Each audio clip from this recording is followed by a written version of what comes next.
यहाँ #1 रहना एक जरूरत है। ये जंग जीतना हर एक टीम का सपना है और इस सपने को पाने के लिए ये अपना सब कुछ दांव पर लगाने को तैयार है।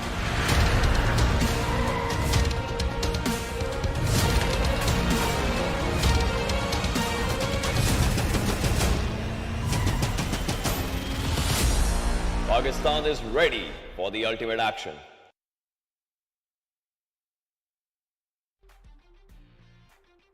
Hello and welcome to PMPL right here from the Pakistan region, and it's all thanks to, of course, Oppo for once again making the season continued on fourth. But alongside that, we are going to be starting off day number 4 in week 3. One more day remains before we jump in with the grand finals, of course, and we'll find out what those 16 teams are that will be participating. But we'll talk more about all those things. Of course, I'm going to be your host and analyst and caster, plotter, and of course the same. It is going to be Shadow taking you through these games today. So Shadow, how are you doing today, and what is your expectation from these teams? I mean, Quraysh, they've been doing really phenomenal. Can we expect the same sort of a play from them today as well, do you think? I think they'll continue the same domination today as well, because day number 1 also they got 2 big wins for themselves. Day number 3 also they got 2 big wins for themselves. At least they're getting 1 big win this time also in this particular day. Absolutely. As we move ahead and have a look at the overall schedule itself, of course, this is week 3 that we are a part of. There was a 1-day delay, which does imply that we are going to be on, of course, 25th September, but on day 4 of week 3 tomorrow. On Monday, we are going to be playing the final day of week 3, and that in turn will also let us know as to what those top 12 teams are for week 3 at least that will participate on that extra bonus map of Livik. After that, we're talking about it from 30th September to the 2nd October. We do have the grand finale taking place. Certainly, in the grand finale, the total prize money is going to be 100,000 US dollars, out of which the majority of the prize money is going to the first place, that is $10,000. Second will get $6,500, and third will get $4,500. Even the 16th place team is going to get at least 1,000 US dollars. But the tournament MVP has a special prize money that is also going to be 1,000 US dollars. But every single team that is participating in league stage, they are going to get 2,500 US dollars as well. Absolutely, per team, of course, and as we perfectly do know that there are big things that are at stake for these teams, but to be able to capitalize on those opportunities, they need to be able to walk away with those points, and the point structure again remaining the same, at least for now, where indeed the one elimination will walk away with 1 point for yourself. Along with that, of course, the placement points, of course, you get that chicken dinner, you walk away with 15 points plus the elimination points that you get, which majority of the teams in week 3 are doing. And in fact, when we talk about that damage graph, also it is being exchanged between the teams that were performing and underperforming. Now it's equalized a little bit compared to week 1.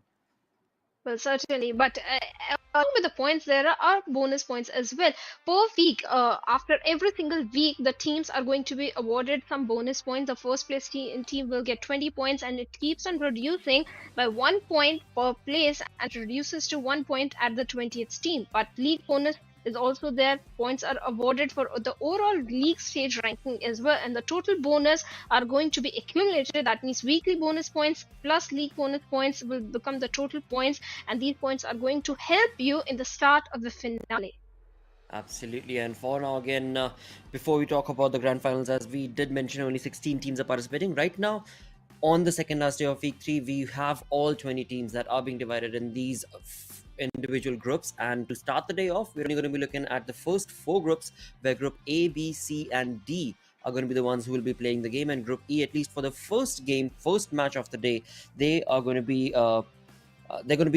sitting out from this one. And in that, of course, the 4 groups that are going to be playing, we do have a lot of competition that is taking place. Yes, there have been a few underperforming teams like big names, I8 not doing too well, not getting enough amount of points. But at the other point, we do have Regicide bringing in some perfect synergistic play, Quraysh Esports, TUF. But all in all that will become that much more clear when we talk about week 3's overall ranking itself, where Regicide is sitting all the way up on top with 2 chicken dinners.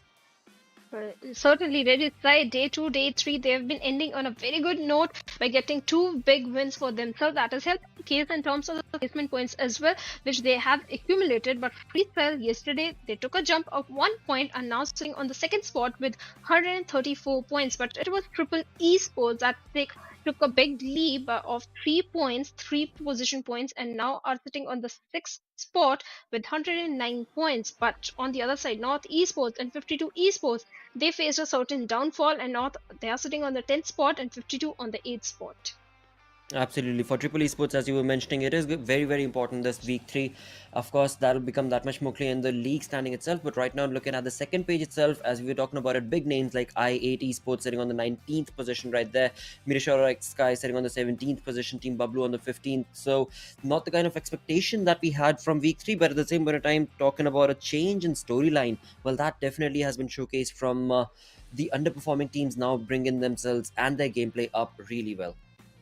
Well, certainly, the underperforming teams are now performing, and the performing teams are now underperforming. Like you also Exactly. mentioned, the team I8. Well, day number 3, in fact, the week number 3, entire week number 3 is not working for them. But in the overall True. ranking, they are sitting on the safe spot. In fact, way too safe, because they're Yes. definitely moving into the finals. And no second thought on that, so they don't have to worry a lot about it for now because they are qualifying. And certainly, when the last day might come, maybe they will go all YOLO because they have nothing to lose. Even at this spot, they have nothing to lose. They can afford to go for the aggressive stance without thinking, go for the aggressive push towards the side of any team. But unfortunately, that is not working for them. In fact, nothing is working for them right now.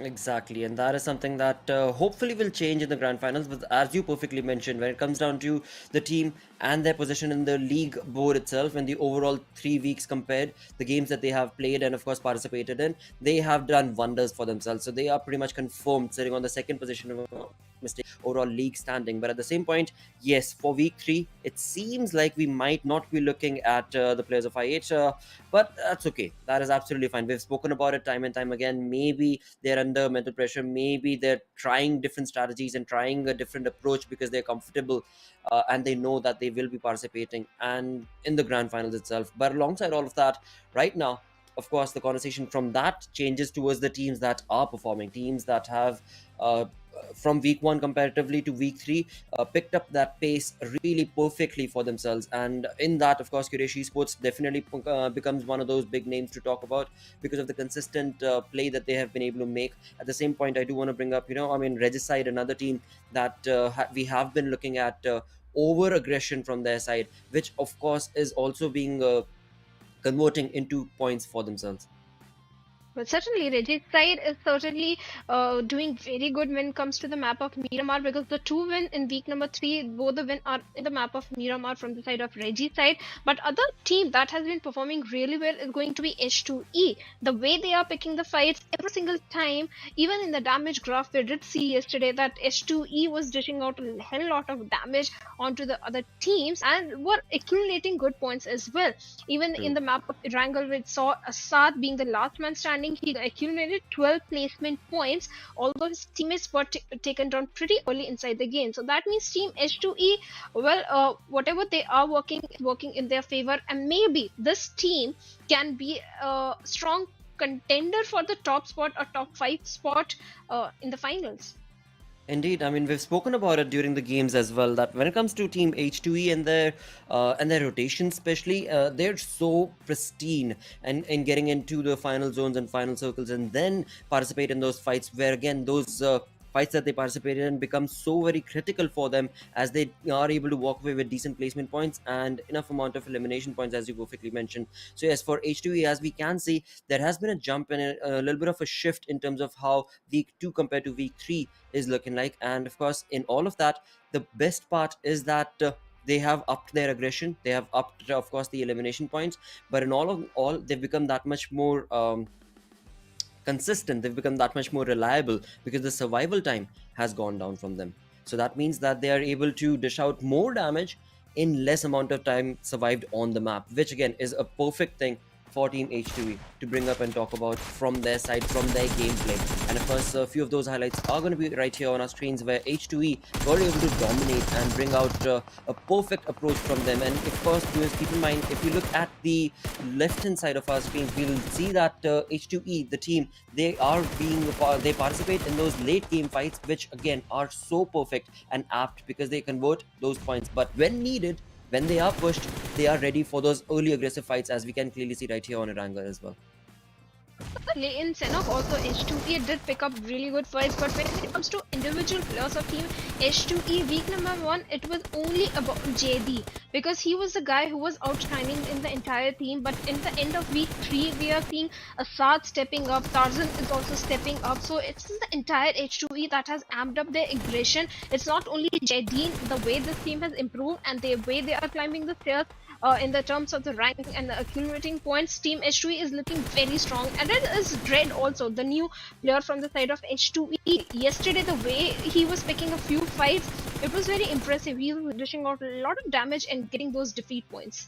Exactly. This is exactly what I was talking about when it comes to, you know, being so very perfect in their rotation, and then being very cautious about the fights that they want to be able to pick, and then converting those synergistically into their favor, which of course is going to be helping them right now, because this is week 3. This is the final week before we jump into the grand finals, and of course only top 16 teams move into the grand finals, and from there also only 6 teams move into the SA Championship. So a lot on the line and a lot on the stake for these teams, and that for which they are working perfectly. The storyline that they've created, compared from week 1 to week 3, it is definitely looking good in their favor. But of course, along with that, let's have a look at the average comparison as well right now when it comes down to Regicide, where Regicide also is another team that has amazingly showcased a very aggressive approach that was unexpected, in fact, from their side. But we knew that they have the capability and possibility because of the players and the names that are part of Regicide, and that can be clearly visible right here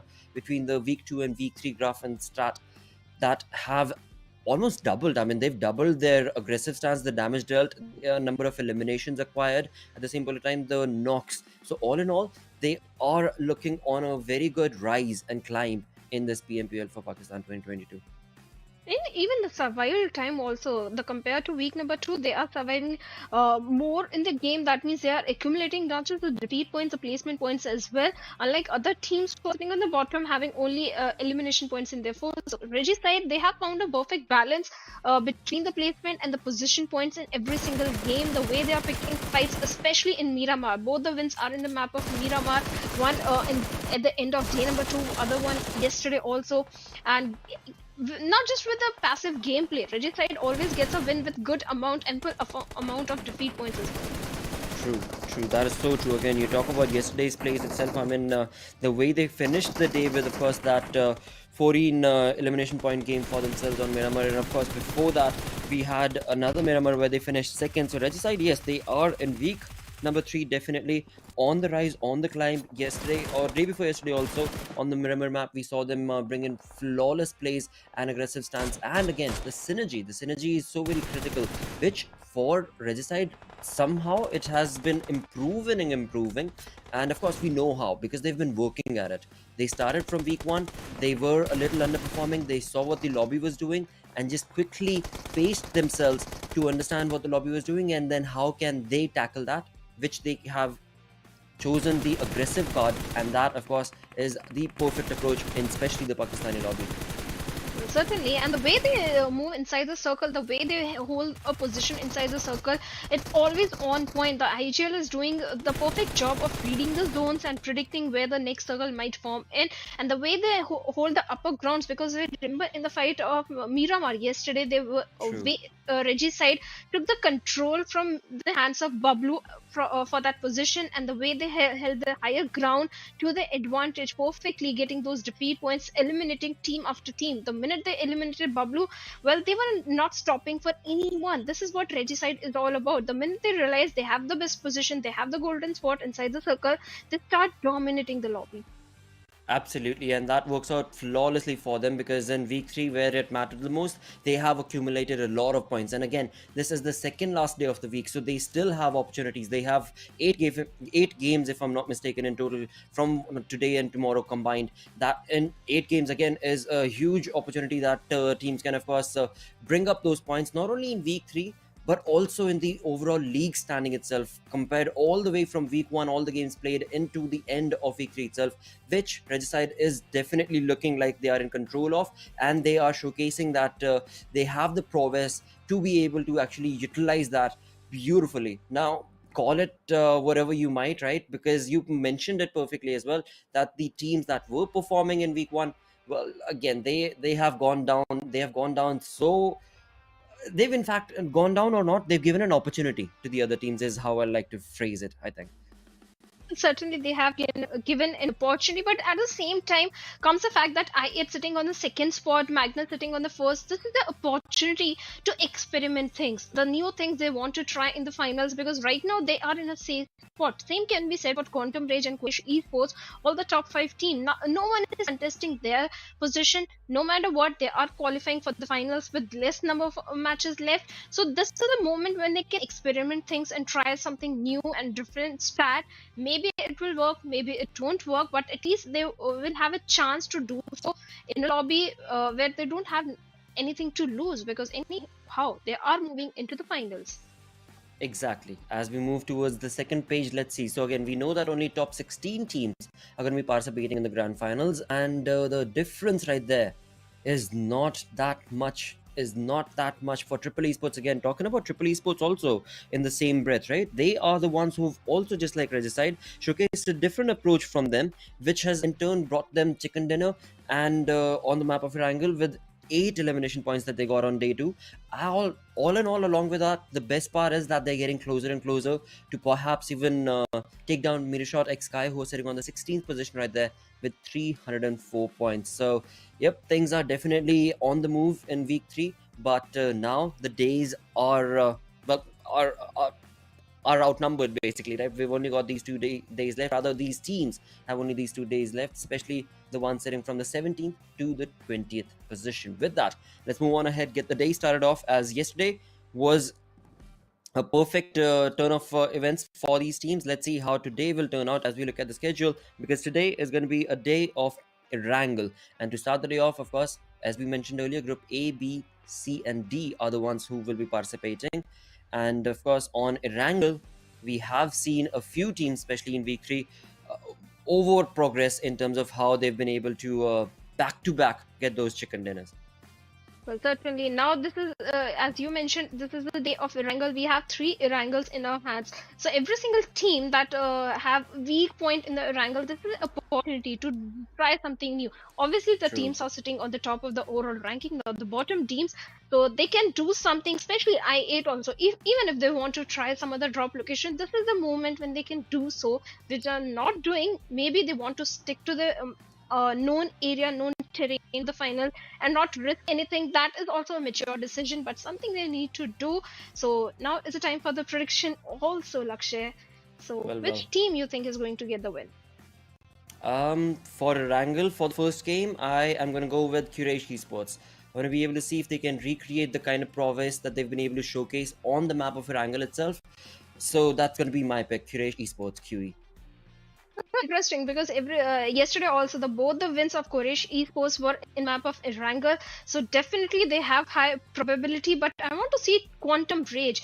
Yes, they are playing Quantum Rage, are playing this one, so I want to see Quantum Rage to get this win, because their drop location is Yasnia. Rotations are not so difficult when it comes to Yasnia. You can easily rotate, and resources are also you get ample amount of resources also. Absolutely, but from Quantum Rage, in fact, week 1, week 2 performance I absolutely loved from Quantum Rage. I was slowly but surely converting into looking forward to, in fact, as to what they're going to be doing. But week 3, they've changed their play as well. Now they're working towards a little bit of a later rotation that I've noticed from them. They do always go to Yasnaya, and based on where the zone is, at times we've seen that they are in a very good contestation of the zone, yet they end up faltering down. I'm not sure how can an aggressive team falter down, but again, I mean, we've seen I8 do the exact same thing in week 3. So week 3 is definitely a week that is of unpredictability, and that's exactly what we're looking at. Well, certainly, the battle royale itself is so unpredictable. So many other factors also come into the picture, like the circle, your placement inside the circle. If it is ball that circle is swing, because yesterday also we saw in one of the games so many curveballs in the map of Erangel were coming in. Exactly. That kind of kept the teams on their toes because they didn't know where the next circle is going to form. Every single time, the minute they realized that yes, now we are in a safe spot, we have a residency over this position, the circle would take a curveball and zoom. You have to go for a very long rotation, and it's never easy when all the 16 teams are in the lobby. Absolutely, and that you perfectly mentioned that, because again, when you talk about the way the zone has slowly but surely from 1 week to second week to third week actually transformed itself as well in every single map, here is the MVP definitely of week 3, because the amount of ludicrous plays that the zone ends up making and the rotation that the teams are then forced to make, so many of them just get caught off guard just like that, based on how the zone has shifted and nobody could have predicted or anticipated for the zone to be playing such games. But like you said, the battleground is definitely unpredictable. But this time around, let's see which side is going to be favored. Is it going to be the northern side? Is it going to be the southern players that we know are going to be, of course, the players of I8 and other teams that love to go towards the south? But where is the zone? Because no matter where the initial zone is, in the end, after that third, fourth zone, once it starts moving, that's when the teams are in a lot of chaos. And yeah, just fingers crossed. Just fingers crossed. Not entirely sure what to anticipate, but definitely looking forward to once again an aggressive start, an aggressive day from these teams. Certainly, aggression is what we want to see, and Pakistan region never fails to provide us the aggression. Yes, in week number 3, they have taken a slow approach because they understand the gravity of the situation right now. Because every single point is going to matter. They are preparing themselves for the finals. Week number 1, they were just testing the waters, playing their natural gameplay, going all aggressive, going for a very early brawl. But now they are preparing themselves for the finals, and few of the teams at the bottom, they are trying to propel themselves. They need every single points. They are also being a little cautious.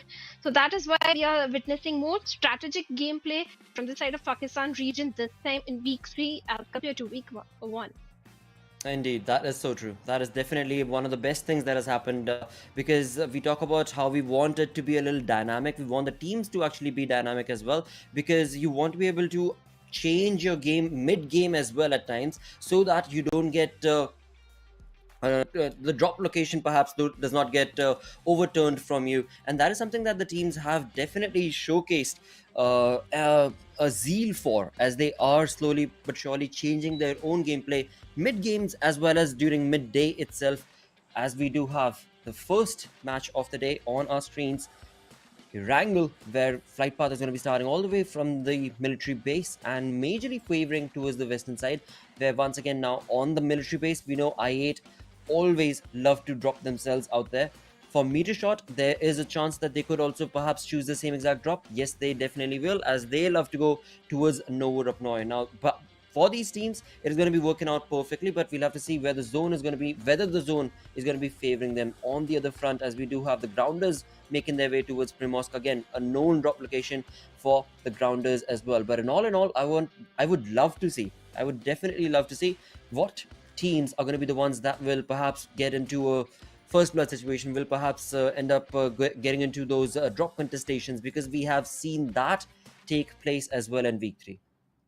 Certainly, early brawls, early drop contestation, or early fights, we always love to see when the players are pretty much handicapped. They are short on the resources. They don't have enough weaponry or maybe the armor required for a close combat. But right now, the circle playing its own game. We have a flight path favoring the west side, and we have a circle completely on the northeastern side, where Sivorni, Stelber, Yasna, Rozak are already there. So that means I8, Metershot Sky, they have to go for a very early rotation. And this is a moment when I8 are like, when you are in the lobby, the circle goes north. When you are sitting out, the circle goes towards southern side. Because yesterday when I8 Metershot, the entire group was sitting out, we did witness a southern circle. The final circle was also on the southern military base island. Absolutely, and that is the game that I was talking about for Quantum Rage, where they made their rotation from Yasnaya towards Prison, Milta Power, and then tried to make their way into Novo, but sadly were then dropped off and were not able to even accumulate decent elimination points for themselves. But again, today is a brand new day, and we hope that all the teams are able to participate in some good contestations for themselves. But right now, talking about those contestations itself, we are going to be looking forward to where and what team is that going to be. 3x once again known for their split drop. That is what they love to do, and that is exactly what we see them doing. So no change there from 3x. But again, why change any of that strategy? Because it is working for the side of 3x. On the other front, towards the northern side, we have Team Star. Now Team Star this time around have only dropped in with a 3-man army.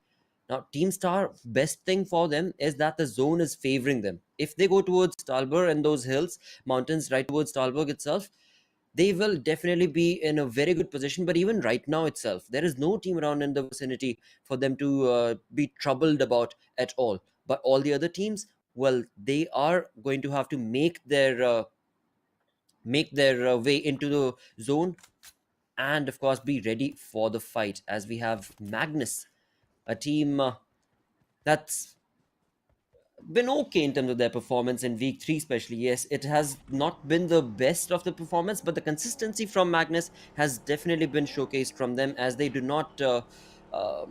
not run away from fights. Even if they're getting eliminated early, they are able to eliminate decent number of players and get those decent number of elimination points from every single game.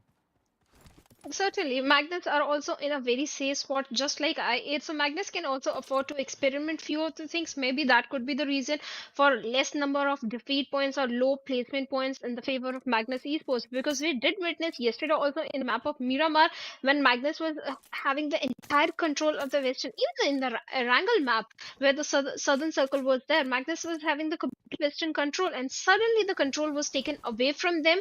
Close combat fights, Magnus losing out on them is something we didn't witness in week number 1, and certainly not in week number 2. But this time, Magnus are losing on those fights. So let's see. Maybe they're trying to do something new. But right now, they are in the circle, they are in the poaching key. That means they don't need to rotate, they don't need to go for the early rotation. But the meta we have been seeing from this region in the week number 3 is hold on to the center as soon as possible. So maybe Magnus will head for an early rotation, and Quraysh Esports looks like they are already doing so. Indeed, there could be that. Definitely seems to be the case, where indeed the early rotations are being again in week 3. That is another thing that we have noticed, that teams do love to make those early rotations in week 3 and try and get themselves into the center of the zone as they prepare for the fights, as they prepare their compound for the late rotating teams and those fights. And of course, on our screens is going to be Triple Esports. We saw them in the overall league standing itself. They're sitting on the 17th position, and not a lot many points shy of toppling over Metershot. And of course, talking about Metershot itself, they're going to try their level best to, of course, get decent point conversion. Because for Metershot also, there's been some ups and downs from them in week 3. Certainly, Metershot Sky, after that three big win from their side in week number 2, week 1, week 3 was definitely not in their favor, because week number 1 they got what, like something 82 points. On week 3 up until now they have 53 points. It was only week 2 three big wins that worked in their favor. That's where they are in a safe spot. I won't say in a safe spot, because the sword is still hanging. They are in the 16th spot. They need to amp up their aggression, or maybe if even if they are going for the passive, they need those points, the crucial points, because the way Triple Esports is performing right now, well, they are looking for the spot of Meteor Sky. Maybe they can contest 3x Esports as well, because 3x Esports yesterday was not their day. They were, I won't say it was not their day. That was very unfortunate the way the plots of Team 3x were taken down one after the other, when they were not even picking the fight. Mid rotations were not working for 3x Esports at all. So 3x Meteor Shot Sky, Triple Esports, they need to play the game very careful right now. Absolutely. They need to play it safe, in fact, is what I'll recommend them. They need to play it with a very passive approach, perhaps. But again, that passive approach is what 3x applied, and that too did not favor them. The passive approach was applied from Metershot, and TFD were waiting right around the Novo Bridge to be able to bring them down, and then pushed on ahead to completely annihilate the players of course, Metershot that we saw. So yeah, a very tricky this week 3 has turned out to be for these teams as to how exactly should they tackle it. What I loved from BABLU, in fact, was that the over aggressive approach that they had, just like Regicide, was working flawlessly for them, and that in turn should hopefully continue forth for BABLU. If they keep on bringing that sort of an aggressive play, but not over aggression, because that is where BABLU does falter down as well. The over aggressiveness that they have within them, that goes against them so many times. Like right now, they're trying to make that early rotation, which is a perfect thing, and little do they know that of course Team Star's final player, not final player, my apologies, one player is right around in the vicinity, and now of course they have spotted that there was Razia, and just like that, they definitely are going to be trying to push on ahead from all different directions and take him down. But at the same point in time, we did see that when Team BABLU were making this rotation from the hill, there was another team that they got very, very close to. What if that team now decides to have a third-party approach in this fight? At the same time, it is 3x who taken on shots against TUF as well. Well, certainly 3x Esports are engaging with TUF, but talking about the players of Team Star, that was an unwarranted rotation that came from the players of Team Star. They had the control of the Siverni. In fact, I was thinking the exact same thing, because I do remember in one of the games, Team Star went for an early rotation. They left the safety of the Siverni area. Later on, the final circle was in Siverni, and it became so difficult for Star to enter even into the Siverni area, and they kind of lost on their players. But right True. now, it is 3x Esports. They are getting few good points, defeat points, already 2 points in their favor. And position is also in the circle quite good as the circle takes a northern shift. Oh, well, what a perfect zone. But again, we got to keep in mind that this is just too early. The zone is being very subtle about its changes, but as the game progresses into the next zone, the one later on is where the actual chaos is going to ensue. But never mind the chaos, because on our screens we've been hearing all the chaos, we've been listening at all the chaos, because the teams have already started taking down players.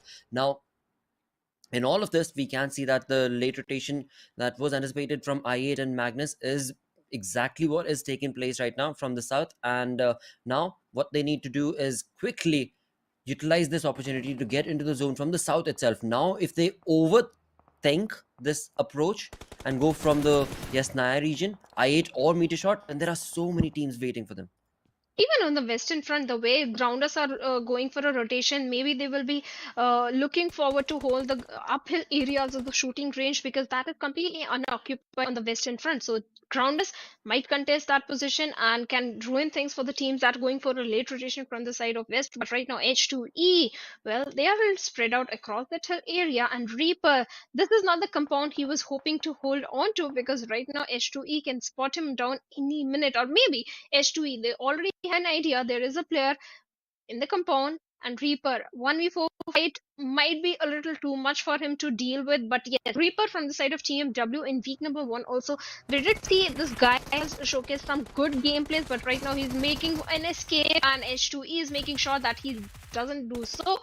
Knock comes in, and a confirmation also, that means TmW, they lost one of the player in the very early game. Absolutely, and H2E were a perfect utilization of the opportunity that was showcased to them. And just 11 minutes in, again, so many fights that we have already seen, and the fights just do not want to stop. The players know exactly what is on the line and what is on the stake, and for that, they are willing to take these early fights, and that in turn is, of course, losing out on a few of their team members. For example, TmW that we just saw losing out on their teammate Reaper, but now they do not want to back down from that fight. We saw them take on those shots as well. On the other front, we have Magnus Esports trying to hold down the rotation of I8. Now, I8 have jumped into the area, and of course, they are going to be bringing in that nade. Blade bringing in a nade is going to be damaging Zen's position all the way down to almost a sliver of HP. Bucky should definitely be heard, and the spray should be coming in from the players of I8 any minute now, where indeed Magnus Esports' players should be taken an exit from this fight. They should try and not overextend this area, because they are out in the open, and that in turn can become very, very deadly for them, because right around the vicinity is going to be Quraysh Esports as well, who I'm sure are going to be listening to all this commotion that these two teams are making right across Yasnaya. Well, certainly, Corey, the minute they smell blood, they hunt the players and they try to get few defeat points in their favor. So this is not the position, and that's what Magnus also realized. So they have backed off from this fight. But on the other side, the team that is overextending this fight is going to be I8. The split is coming from their side as two of the players are still hunting for Magnus Esports. Now a smart decision is coming from their side to regroup with their players because the split from the side of I8 has never worked. But on the other side, Quantum Ray, somewhere on the eastern side, shooting down the players of Triple Esports, well, they did pep a few bullets, but not significant damage has been dished out. So Quantum Rays, they also need to start making their move as a circle also takes a western shift, favoring the players of 52 rounders. Even a Reggie side also, but TOF also, they have a good position inside the circle. So that means they can keep themselves away from all those fights or the brawls happening in the circle because look at the position completely on the southern side where no team is present as of now. Exactly, and that is where somewhere I believe and think that TUF can very well take this game in their favor. They should be able to, but again, the numbers advantage have definitely gone down for them, as we of course saw in the elimination that they were in a fight earlier on against 3x. But right now, as we move on towards another team that we were talking about rotating, is going to be the Grounders, who are getting close and close to TUF's position. But going back to what's on our screens, it's going to be Team BABLU, who are still out on the open, who's still trying to they're still undefined as to where exactly do they want to be able to make this rotation, and how exactly do they want to be able to position themselves. For now, what they're doing is going towards, of course, the northern side of the zone, which is working out flawlessly, but they're making a lot of noise around the shooting range, for which they can very well be punished from R3D, as R3D we saw have a clear line of sight as well as an opportunity to take on those long range shots.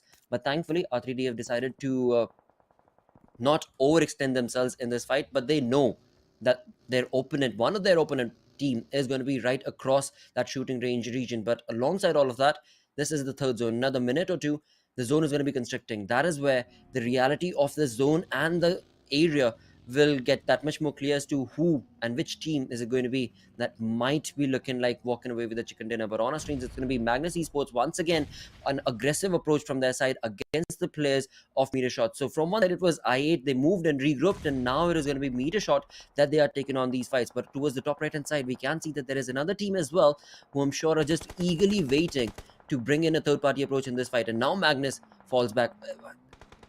This is just class 101 fight itself right now. They know that there is an opponent up top of that hill. Of course, when Metershot overaggressive, they are going to be the ones who might be able to bring in those nade parades against them. But let's see how this fight turns out to be. For now, it seems like Metershot X Sky is going to be moving away, which is definitely a good decision. But it seems on the other front, Quantum Rage seems to have caught on to the players of I8. Well, certainly, Quantum Rage, they lost one of the players senior, but right now they're hunting the players of I8. And this is what I was talking about I8. Again, they are so scattered. This is not working for them. As Uzm is trying to regroup with his teammate, and Ghost taking the damage of the blue, and Quantum Rage still on the periphery. They are looking for defeat point. They've already got one defeat point, but IQ is going to retaliate as Triple Esports is also in the close proximity and finds a knock onto Triple Esports and gets a confirmation or as well onto Hunter. I8, well, they're picking up too many fights. Let's see if they can come out safely with all the players alive or not, because IQ still has his eyes set on Triple Esports, and Playzone takes on Psycho. That means Triple Esports, they're a little short on those healings.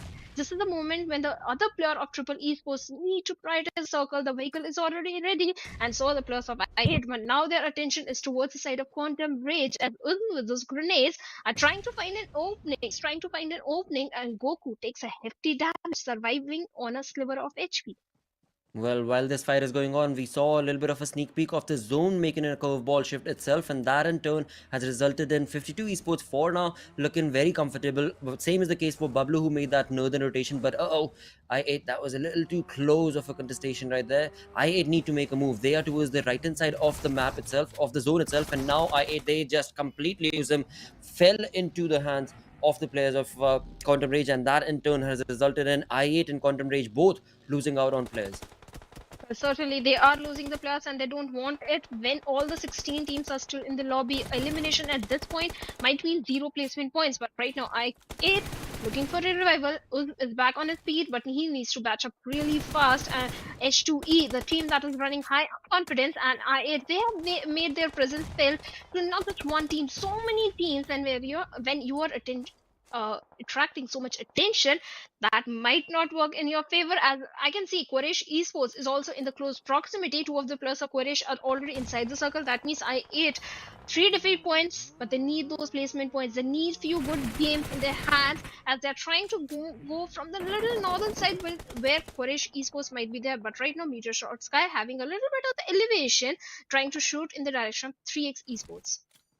Absolutely, Metershot, they have definitely placed themselves at a decent position. Same perhaps can be said for the side of H2E as well, but they're all out in the open. So this is where the troubling fact actually comes in, that these teams that are taking on these fights, they are sadly stuck in a late rotation phase. But with that, the I8 rotation that was made, it seems like they have definitely made their presence felt against the players of Quraysh, where Quraysh Sardarji has gone down. But right now on our screens, it's going to be team H2E's Jaydi taking on those sprays and shots against the player of Magnus Esports, where Magnus Esports' player, a lot of damage was dealt. But towards the top right hand side, if we notice, there are so many colors, so many teams that can bring in a third party against H2E, and that is exactly what is right now, where they thought they were in control of the fight against Magnus, but I8 jumping along, and Uzum is the one who will bring in a knock and perhaps even get the finish point for himself, as team H2E get eliminated on the 15th spot.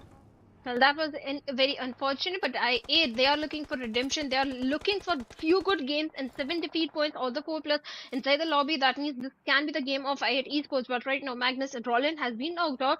Smokes are being deployed to give the rescue to the fallen comrade and finisher, providing the perfect cover fire from the back lines. But Magnus, they need to be a bit careful, because on one side they have R3D, on other side I8 is also chiming in. So this is not the position they want to hold on. They have to pick the fight very carefully. But Halsey finds a confirmation on the Sensi of Groundus, but Evil Boy is going to retaliate and finds not just 1-2 knock onto Metershot Khatir as well as Halsey.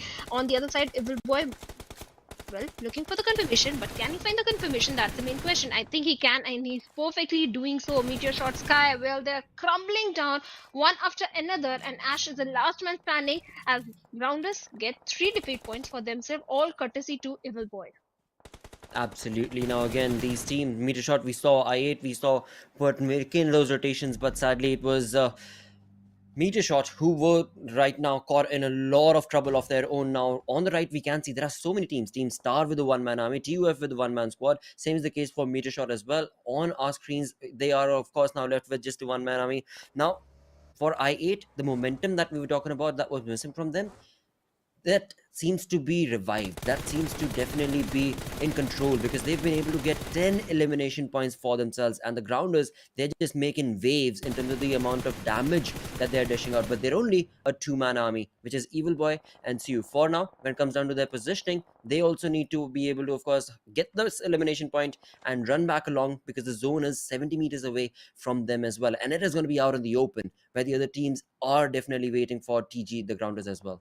Well, it's like a deja vu moment for now, because 52 Esports again find themselves in the safety of the circle, right in the epicenter. Regicide having the complete western control as well. 2 of the players still need to make those rotation and move inside the safety of the circle. But right now, Hawk is the guy of R3D, creating a hell lot of trouble for I8 as Blade has been taken down, and Hawk being relentless with those grenades, looking for the confirmation onto Blade. Blade need to heal up really fast as the blue is also catching up, and let's see if his teammate can help him up. But somewhere else, also gets taken down. TmwEsports 666 taking the brunt of the blue, and Siu just when he stepped inside the circle, TmW was waiting for them and puts an end to Siu over that. That means Evil Boy is the last man standing from the side of Team Grounders. Absolutely, but on our screens, TmW, they are definitely making their approach perfectly well, but all this while, they have not been able to sadly accumulate points for themselves. They've not been able to accumulate elimination points for themselves. And thankfully, on the other front, as we did just see I8, they were a little bit in a lackluster position. Now they seem to have gotten those heals done, and now they are ready for another fight, as we are left with R3D on our screens. Destroyer, the final player remaining, with 0 defeat points to his name as well, and he can definitely hear the buggies of course, Quraysh Esports also getting closer and closer to his position, where Quraysh Esports' player has also been knocked and damaged thanks to that nade.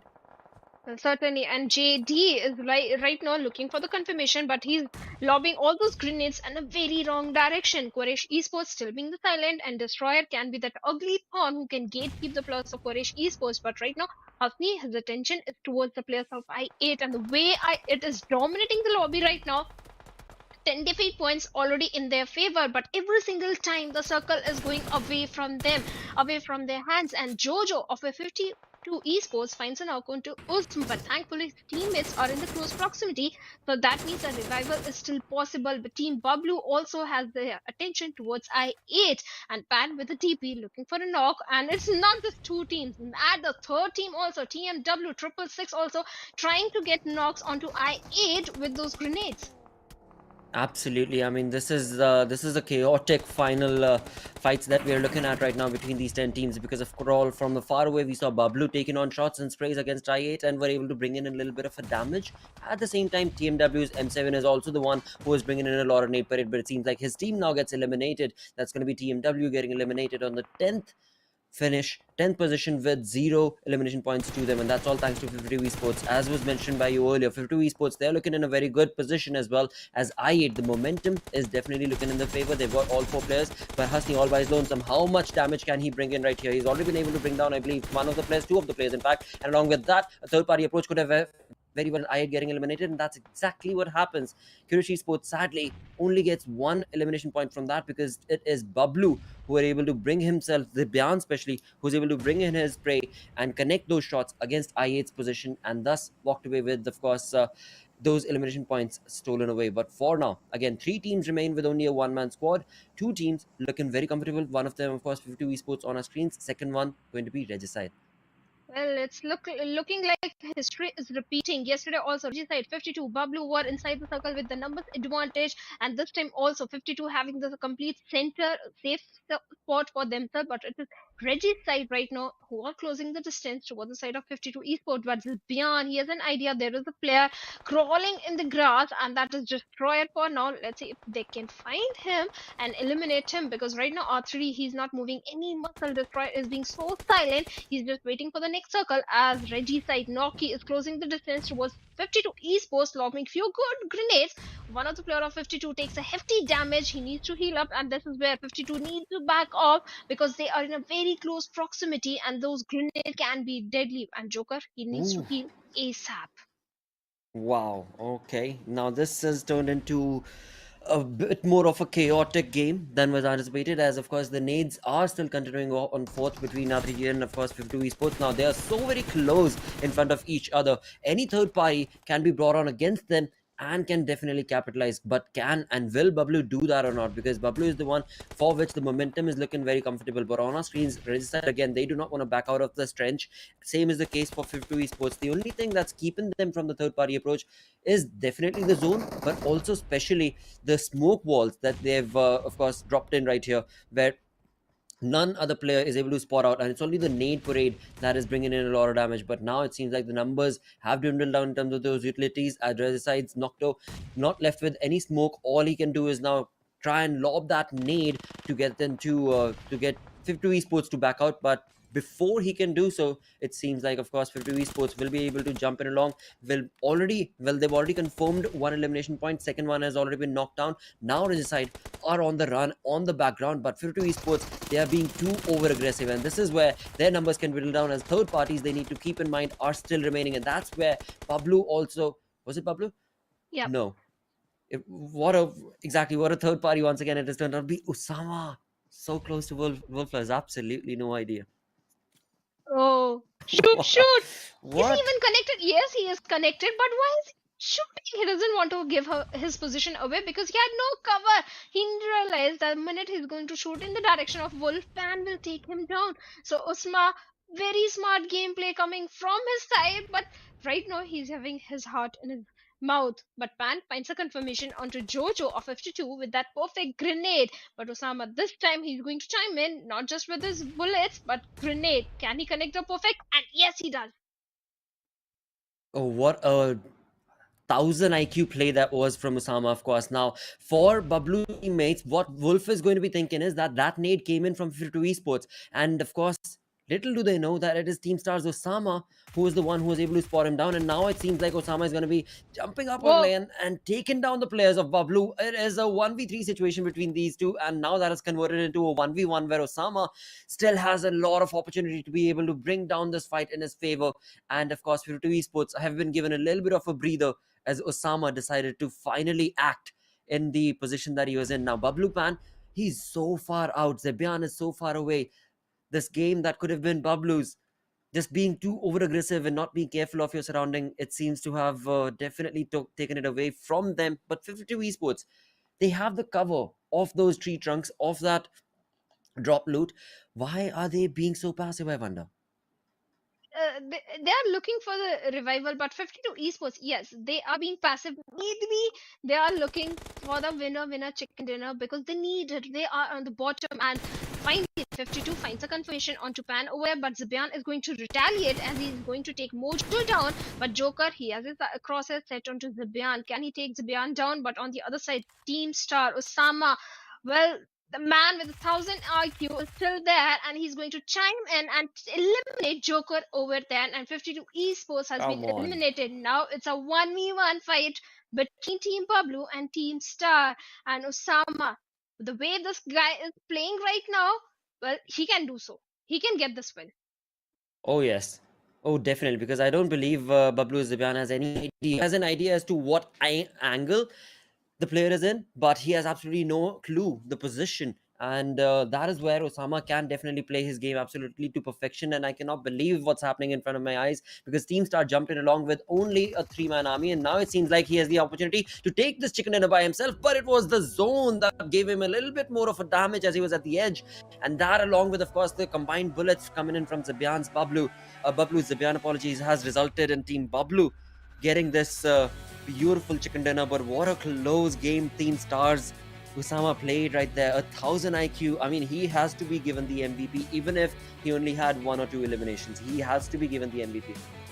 Well, if it was in our hands, we would definitely give Osama the MVP title, because it deserves it. The way the IQ gameplay came in, knocking down Wolf, not with the bullets, instead with a grenade, and then taking down Pan, clutching it out while lying out there in the open. It's not so easy in such a tough lobby when the best teams of the Pakistani region are out there. But Osama did so, and even the composure he kept, that was also very impressive. But 52 Esports, that was very unfortunate. The minute BABLU got taken down, 3 players of Team BABLU got taken down, it was entirely 52 Esports gameplay. Absolutely. And with that, of course, we'll talk more about what happened in this game and the upcoming games. But for now, it's time to go on that short little break. Stick around. We're going to be right back.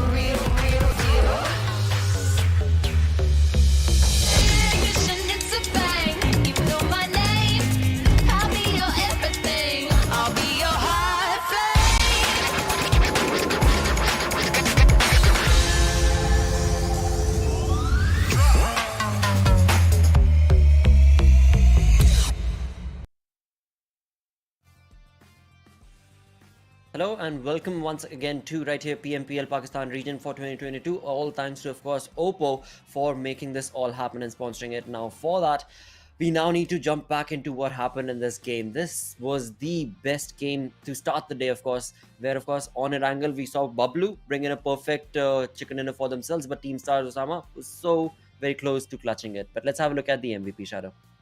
And I think it is not Osama, it is something from someone from Team BABLU, or maybe I. Yes, it is Zabian with 6 elimination points and 1,000 plus damage, 1,092 damage.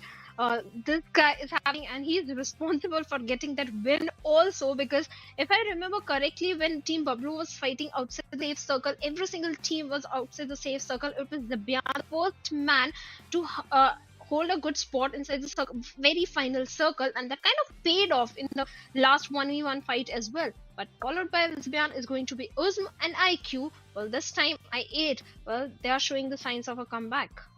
They definitely are, and it is looking very good at the start to, of course, the day right here. If we talk about this team, but along with that, of course, Team BABLU also starting off with a very good game right here will definitely boost their morale in terms of, again, I mean, talking about that math summary, highest elimination goes in favor of course Sibian, highest damage goes in favor of him, along with the highest assist. So this itself will clearly boost the morale of the players of Team BABLU, and maybe even bring back their name on the map of Miramar.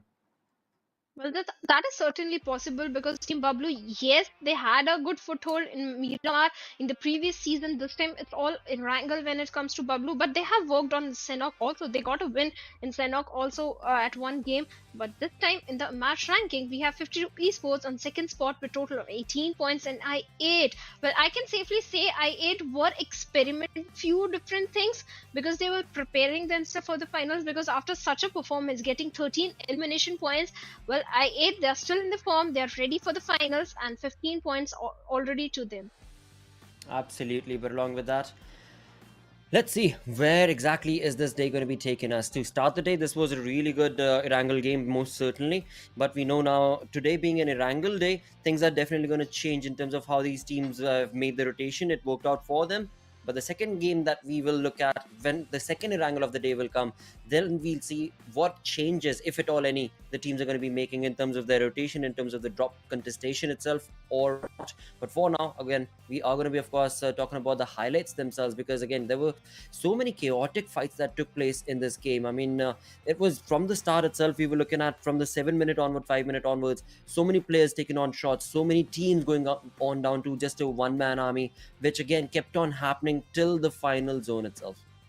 Well, certainly, so many chaotic fights were there on the eastern side, southern side, every single where. It was only western side. All the teams that were present on the western or the northern side were in the final circle. Team Star, BABLU also, Grounders also, they had a good position from the very start. That kind of paid off, but all the other teams that are coming from the eastern side, well, they had to pick up so many multiple fights. That is where I8 capitalized.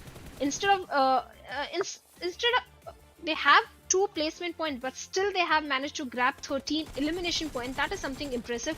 But that is where all the players were in the crosshairs of Hasmi over there. If they had a little scattered position, maybe they wouldn't have been eliminated. Absolutely, and but all in all, again, 50 Esports, they definitely tried their level best. They were just got a little too passive, and maybe perhaps in fact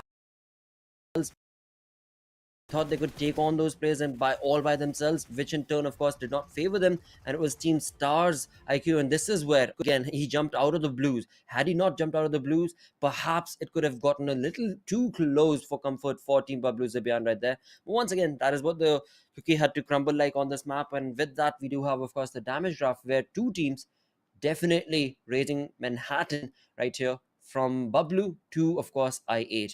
What a perfect storyline being showcased from them. Of course, the points that were missing from I8, they definitely are going to be on the rise from this game on. Well, most certainly, 13 elimination, 2 placement, total 15 points in a single game. This is what I were looking for. They were not looking for the points. They were looking for an aggressive gameplay. That is something they delivered in style. Close to 2260 damage that have been dishing out. So yes, I8 good performance from their side, and H2E also. Yes, they have been dishing out good damage, 52 and Reggie side, but they were not able to grab too many points. But Regicide were able to do so. They are sitting on the top with 164 points. Freestyle on second with 134 points, but 52. They have taken a jump of 3 points. Well, let's see now. Again, Team BABLU also sitting on that 10th position. But moving ahead from this to the second page itself, let's see how big a leap are we going to be looking at on the second page. Because again, the points difference that we spoke about earlier at the start of the day itself isn't that much between the teams that we are going to be looking forward to, especially because of this being the final week 3, being the final week before we jump into the grand finals. Right now, what we're going to be crucially looking forward to is the top 12 who are going to be playing that extra map of Livik tomorrow, the final game that will be played. For now, the difference isn't that much, and that is something for which I8, Metershot X, I mean, all these teams, in fact, sitting from the 13th all the way down to 20th, they're going to have to really push in the bars today and today's games to perhaps be a part of the Livik map tomorrow. Well, I8, if they deliver a few good games just like this, they can definitely be in the top 12. But talking about the other teams that are struggling, Faulty Devils, TmwEsports, Metershot, 3x, let's see if they can do so. Magnus, still the sword is hanging, and so is for the other team sitting on the 12th position also. But talking about the schedule, Team BABLU got the win in the very first Erangel. Now it's the time for Miramar, where Group D will be sitting out. And Group D, we have Quantum Rage, Team Grounders, Regicide, and 3x Esports. Exactly. Now in Group D, we are of course going to be missing the Grounders from the map of Miramar, because on the map of Miramar the Grounders had started to showcase a little bit of a better playstyle that was working for them as well. But again, like you said, this time around they're going to be of course moving out, and Group E will participate, for which, I mean, from that we know that freestyle team Quraysh North Esports as well as TFD are going to be the ones who will be participating. So definitely a good change of pace that will be showcased in the map. And of course, along with that, it is the time to bring up the prediction bar, and it is time to also answer what team are we going to be choosing for that prediction. From my side, Shadow, I'm going to be going with freestyle. Fingers crossed. Again, I have no idea. Team Quraysh could very well be the one who could do it, but which team are you going to be picking? I want I8 because they missed it this time, so I think they are still looking for more points. They're looking kill point hungry, finish point hungry right now, so they Right. are going to definitely deliver a good performance in the map of Miramar as well. Well, again, fingers crossed for both of our predictions, because week 3 has been a very chaotic one. Every single day has been a chaotic one, where predicting has become almost next to impossible. Every single time we jump in with a different day and a different game, things are going on a different tangent and a different toll itself. For it all, yeah, again, it's all up in the air. But for now, what we'll do is that hope for the best, in fact, hope for the best aggressive plays, and hope that the best teams are able to, of course, get the masala rolling, so to say, get closer and closer to the points that they are going to be then able to capitalize from and be a part of the Livik map. That's exactly what I was trying to look at right here. That when it comes to that Livik map itself, we have the Grounders sitting on the 12th position right now. They have other opportunities, and tomorrow will be a different day as well. But if they don't pick up the pace from the upcoming game that they will be playing, then things can go a little south for them to participate in that Livik map. And Grounders got a win in the league also, so they would be looking for an True. opportunity this time to grab more bonus points for themselves, because the win is going to help their case in the finals if they qualify for the finals. So yes, they are certainly looking to be in the top 12, so they want to deliver a safe performance, a consistent performance in the whatever remaining games they have. I think 7 games they have remaining for themselves. Right. So yeah, they want to Absolutely. approach every single game with a strategic mindset and not engage in unnecessary, unwarranted fights. Absolutely, that is going to be critical key, especially for today as well as tomorrow, and perhaps not for some teams like, for example, I8 or Metershot, for that matter, because they are the ones who need a lot more points. The only way they can accumulate those many points is if they start over aggressing, and that is something that we saw right now coming in from the side of course, I8, which worked out flawlessly for them. Let's just, like you said, hope for the best and keep our fingers crossed that this upcoming game also ends up going in their favor itself, and perhaps allows them to slowly but surely rise up, because right now, with the way that they were able to bring up their numbers, they are in close contestation. And if that momentum continues on the map of Miramar also, then it is surely no doubt that maybe they can even rise up on that overall league leaderboard itself, all the way to the top. Because for now, it is Magnus who's sitting up on top, and there is a little bit of a point difference between, of course, I8 and Magnus, but perhaps that also can be rectified if I8 keep playing like this. Certainly, they want to play in the map of Leavik, because that is what is going to help their case in the finals, because they already have accumulated, like you also mentioned, good points, the good bonus points for themselves. They don't want to miss the opportunity in week number 3 So this day and the coming day, I8 will definitely try and make sure they are in top 12 or maybe in better than top 12, top 10 position as well, if they can do so. So yes, I8 they will continue the streak of good performances on today's day, because leaving is crucial for every single team, because finals, in the Exactly. finals at the line we have not just the finals prize money, it's the SA championship also, because the top 6 teams will qualify for the SA championship, so you need those points to be in top 6. Absolutely, and of course, it also gives you a boost. It gives you a really good boost as you prepare for the grand finals. And then you've got a team who is not going to be participating in the Livik map, but if they end up being in the grand finals, the other teams that they're going to be competing against, they're going to have to do an extra effort to overcome the already awarded points that the other teams who participated in the Livik map will be walking in with. So yes, it is a little bit of a tricky play, but also at the same point of time, it builds up an opportunity for the teams that are underperforming to always be on the lookout to convert every single last game in their benefit, because they have an opportunity to make that comeback. Week 3 has been a clear eye opener that this format, the new format, is definitely working. It is definitely changing the way the players, the teams are actually strategizing the entirety of the league itself, which is definitely a good thing. And of course, for now, we're only just waiting for the Miramar map to take flight, to of course let us know as to where exactly the flight path is going to be. Now we know that I8 is going to be playing. That means on Los Leones, that team is always going to go there. There is no two ways about it.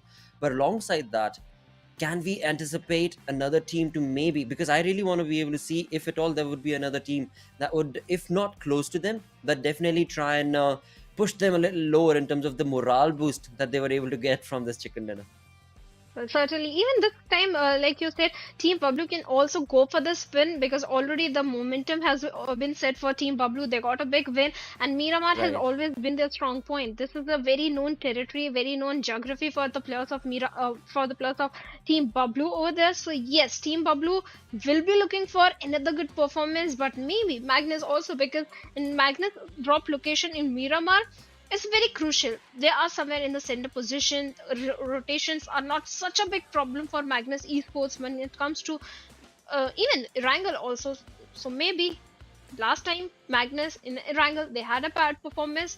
This time they will be looking for a redemption. Might be not the correct word, because they're already on the top spot. Few good points for themselves, let's say. Let's see where exactly is it going to take, where exactly is this game going to take us actually. For now, as we do have the early known drop locations, that of course for 50 Esports is going to be towards that Ruins trailer park region, which is again their comfort zone because they like to play it safe. On the other front, we have of course Metershot, who also like to play it safe and try and drop a little further out from the early aggression at least, and that is what they're going to be working towards. On the other front, a change in any drop location that could have been anticipated is going to be no one, because for I8, well, they have the Los Leones. For North Esports, they have Los Leones, wherein both of those teams never go against each other. And for BABLU now, again, BABLU is making that late rotation. It seems like they're going to be going towards the side of their prison island, where they drop and then make that rotation towards Montenueno, which is for now going to be absolutely pristine for them, because there is going to be no team, at least for now, in their path as they make that rotation. But talking about Metershot up north, all by their lonesome, the zone going to be favoring them. This is looking like a very good start for Metershot, at least for now. Well, certainly, because the entire northern area is unoccupied. They can go for any of the drop location. Even Quantum Rage is sitting this one out. So this that means even Kemper Miltar, Tore, Emuda, every single uh, area or terrain of northern side is quite empty. Even Team Star right now they're somewhat in the epicenter, followed by Quirty, also TmW. These three teams might be looking for a good performance from their side, and the way Quirty has been delivering performance, especially in Miramar yesterday, also the way Gravity from the side of Team Quirty is playing, I think Quirty can also uh, get this one map in their bag, can get a win in this one, because they were looking for it yesterday. They missed it, but maybe this is the day when they can get it, because zone and everything is favoring them right now.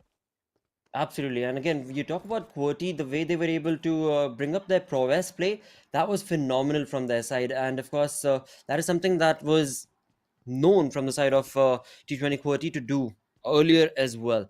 But then things kind of changed, and then now there's been a lot of ups and downs and shifts in terms of how Team T20 QWERTY has approached this PMPL at least. But along with that, of course, on our screens, it is going to be once again Team Star with only a three-man army. But this time, there is no complaint at all from their side, because last time, first game of the day itself, the way the game was changed from just a one-man army from Team Star, that was impeccable. No one could have predicted that at the start, but that was just impeccable. So right now also there definitely could be a possibility for Team Star to do the same with a three-man approach.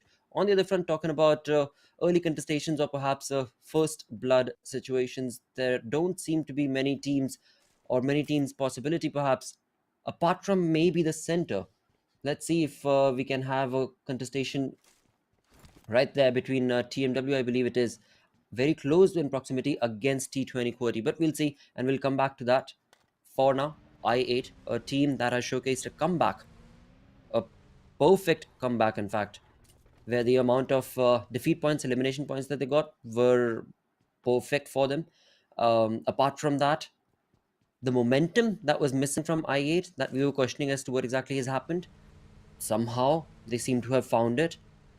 I wonder how teams do this. Then that's the reason why I said earlier as well, when I spoke to you as well as Fix, is that maybe it's all a strategy coming in from I8. Maybe they do not want to be pushing on every single game, and therefore they just playing it a little too safe, and therefore they were losing out on the opportunities in week 3. And now they are on the rise, just like that, just like a flip of a switch, perhaps. No, now I think it's more of a trying new things, experimenting new things for the finals, and maybe for the SA Championship also, because Team I8, a team as strong as I8, is definitely looking forward at the bigger picture. They are looking for a SA Championship. They want to be in the top six, which they can do so if they are consistent in the finals. Because being in top six in this kind of a lobby is not so easy, and they have big competition in the name of Magnus as well, and the way other teams are stepping up their gameplay. Team I8 needs to bring that X factor in the finals. They need to bring something new, and maybe that is what they were experimenting from this in this entire week. Uh, that could be the reason. But on the other side, a team that has changed their drop location this time is going to be H2E. This time they are towards the side of Montenegro instead of on Lock Higos or Prison area. This could be a game changer for them, because already the circle is a few meters away from them. That means the rotations are going to be easy for them. But if they head a little north, they are going to find the plus of Triple Esports, and Triple Esports, well, they are also performing really good in this one, in this particular week, but they need those points. The sword is hanging on their head, and Triple Esports, every single game is going to matter a lot for this team, because right now they're sitting on the 16th or 17th spot somewhere. So let's see how many points they can grab, because every single point they need it badly. Oh, definitely. They most certainly do. And they are working towards it, which is looking very good. And they're reading the lobby really well as they get ready for those rotations. On the other front, FS, Freestyle, going to be playing their first game of the day. We've seen them walk away with the chicken dinners on the map of Miramar earlier as well. So perhaps today could be an opportunity, a chance that could perhaps revive the old FS once again back. But looking at the teams for now, again, it is the map of Miramar, so it is always a little slow paced process when it comes to Miramar. But slowly but surely, teams are making those rotations as they try and once again go towards the center of the zone itself. For now, Magnus in close proximity to FS's players as well. Well, But certainly there does not parallel rotation. I'm sorry. rep. But there does not seem to be any contestation between this rotation. There does not seem to be any player wanting to take shots. certainly parallel, like I was saying, parallel rotations are coming from the side of Magnus and Freestyle. But if this time, at this moment, if Magnus and FS try to engage in any kind of fight, there are other teams that are also rotating from the close proximity, and they can try and do a third party. So this is not a situation or a position from where FS should be looking for a fight with Magnus. That is true. And at least they know exactly where the team is, and it's vice versa, definitely, between both of these teams. But for now, H2E have also made that rotation into the zone. Now, slowly but surely, the number of teams in the zone are increasing. We've got FS Malik being shot upon, of course, as we did just see. Magnus made that quick run towards the compound, and then found their crosshairs exactly where FS were approaching from. At the same time, FS have a different team in mind that they want to be able to accumulate points from, and that's going to be North Esports' position.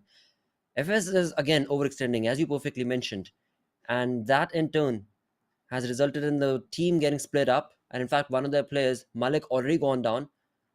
And the revival is not going to be easy because Magnus's players, they are all from all individual angles. Their crosshairs are set up, and in fact, a flank angle is also being created. So perhaps FS right now could probably be one of the teams, or in fact, it definitely looks like it could be the team that might be eliminated in the first spot itself. But with that, Freestyle's Wasi up on top from the hill, definitely utilizing that flank angle that he was waiting for. And that in turn, of course, the trade has now been made. Now, for this, FS should be able to, at least if nothing else, recuperate, get all the team members together. And same will be the approach, perhaps, for the side of course, Magnus as well.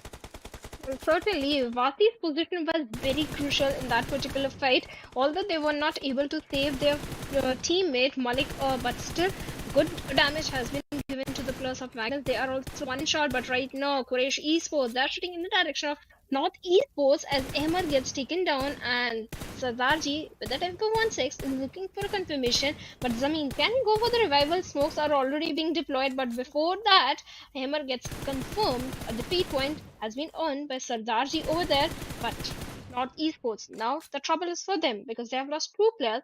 Quraysh, on the other side, they have the 3 plus remaining. So they are outnumbered, North Esports are outnumbered, and they are out there in the open. Yes, their backs are safe, they are on the periphery of the circle, but on the little southern side are the players of FS also that can do a third party that can chime any minute. And even Magnus is also in the close proximity. So Quraysh and North Esports needs to be a bit careful and wait for the next circle, or maybe just find a better spot inside the circle. Talking about the best position, a team that has worked on the rotation this particular week is going to be 52 Esports. The way every single time they find the best spot, even in the final circle, that is very impressive. Right now, also 52 are somewhere close to the center of the circle, away from all the congestion on the western side, having a height advantage as well. So again, 52 in terms of the placement or position, looking very good. Absolutely. And best part for them, of course, was that the zone was towards the northern side. All they had to do was a straight line from Ruins, and no team dropped in towards the north. And with that, we've got Triple Esports taking on shots against H2E, where, of course, JD, one of the most aggressive players from H2E, has been eliminated. One finish point will be converted for Triple Esports right there. But these early fights that these teams are taking is giving away their positions, and that in turn can, of course, invite a lot of third party against them as well, as we just saw that Team Star right in front have exactly the knowledge where Triple Esports is. Same is the case for 52 Esports as well, as I'm sure 52 Esports must have heard these shots that were taken from Triple Esports. But let's see if it all trade will be placed right here in this fight or not. On the other front, we do have TUF's Edgar trying to bring in a nade against, of course, the rotating team of Team BABLU. Now, Team BABLU, we saw earlier, had made a rotation from the southwestern side of the map. Right now, they're out in the open, of course, and very close in proximity against the players of TUF, where TUF have themselves a little scattered. So that flank could very well work out for TUF, or not as well, because the approach that Team BABLU have made towards the top right-hand side of the map, we can see, is a perfect circle that they're trying to draw against the positioning of Team TUF. But for now, no trade has taken place for BABLU. in this fight at least. But the information right there being given away, and TUF making that rotation, trying to get away from the open area that they were in, has of course been awarded with a little bit of a bullet spray coming in from Zebian, none other, from Team BABLU. Well, certainly, BABLU, they were trying to converge the players of TUF from all the three directions, but the moment the circle has taken a shift, now they are prioritizing the circle and the position inside it. But right now, other teams that can go for a collision are going to be Magnus player because they are coming from the eastern side, and Metershot Sky, they are on the periphery. Perfect position to gatekeep Magnus or dish out a lot of damage, but a team that is still keeping themselves away from all the commotion in the fight and having a hard compound for themselves is going to be I8 Esports. All the four players are sticking together. The basics have been connected from the side of I8 Esports, and that is where Erangel also they managed to get good defeat point for themselves, and I think this time also they will be looking to do so because up until now they're just focusing on the position. They're just focusing on the position, playing by the circle. But from backlines, FS is also trying to come in. But TUF Joker sir, well, he's having a hard time to find a safe spot or a safe compound for himself and his team as they're trying to rotate from the close proximity to Koti. Absolutely. And talking about T-Quality, they have a perfect compound and a two-man split for which they are ready. They are definitely ready for if TUF or any other team tries to approach their compound, and it seems like it is going to be none other than TUF getting in close proximity against the players and positioning of I8. Now I8 easily able to dominate as they are going to be able to bring down Virus and take away that point as well. So one defeat point to start the game for I8, looking very comfortable in Hacienda for now as I8 have the entire warehouse to themselves. And sadly for now, again, when it comes down to the circle itself, the circle is going to be making a shift in another 50 seconds, and that is where the trouble for I8 could start brewing because they are towards Hacienda, which is towards the southern side. But before they move out, of course, they need to complete this fight, and of course, it is FS that is going to be crosshairs in, and Vasi is going to be able to bring in that spray and shot, and just like that, where I8 thought that they've already taken down TUF's Virus, now the compound is safe. It is going to be Freestyle's Wasi who makes his presence felt and brings down Blade. For now, of course, sadly, though, trade has not, the point has not been converted for FS.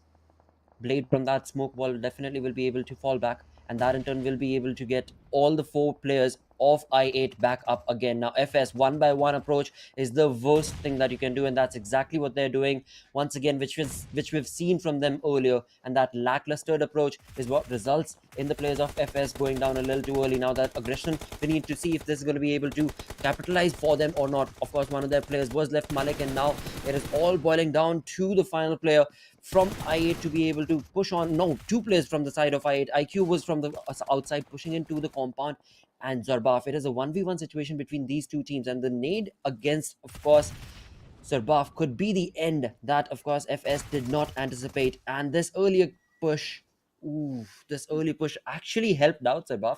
I thought the nade would actually get him, but it is I8 getting eliminated, and in turn, even though they lost out on another player of theirs, Wasi, Mom2 was already down. It was all down to one-man army. Zarbaf, he was able to capitalize just like he did in the previous game as well. And with that, my Oh, my prediction apologies, also previously goes as well. down. Well, it is tough. Exactly. It is a very tough week to be able to predict. I8 goes down. FS not looking good. FS down to a two-man squad, barely. And 15 teams still surviving. So yeah, this is a tough thing to predict in this week especially. But what is consistent, of course, as you perfectly mentioned, is H2E's rotation, of course, and 52 Esports perhaps as well. Certainly, 52 H2E, they are looking in a bit better position right now inside the circle. But on the other side, what just happened with TMW? A vehicle explosion, and the players are falling one after another. Quraysh Esports was present right over there to capitalize on the situation, and now they have lost onto their players. Let's see, Quraysh Esports still looking very good, but talking about Faulty Devils, one defeat point for them, but they're a little far away from the circle. In fact, few thousand meters away from the circle. This is the moment when they have to prioritize the circle. But on the northern side, we can already see a team in yellow and violet, that is going to be Magnus Esports and Metershot Sky. Well, Magnus having the complete northern control for them. can be a thing that can provide them a big win in this one, because Magnus was also looking for redemption. They are still looking for the point, because up until now they have been pretty silent, and other player that is very silent is going to be Reaper. He's hiding behind the Mirado. Indeed, this is very tricky, of course. Along with that, R3D get eliminated. 14 teams remaining right now. T20 QWERTY on our screens.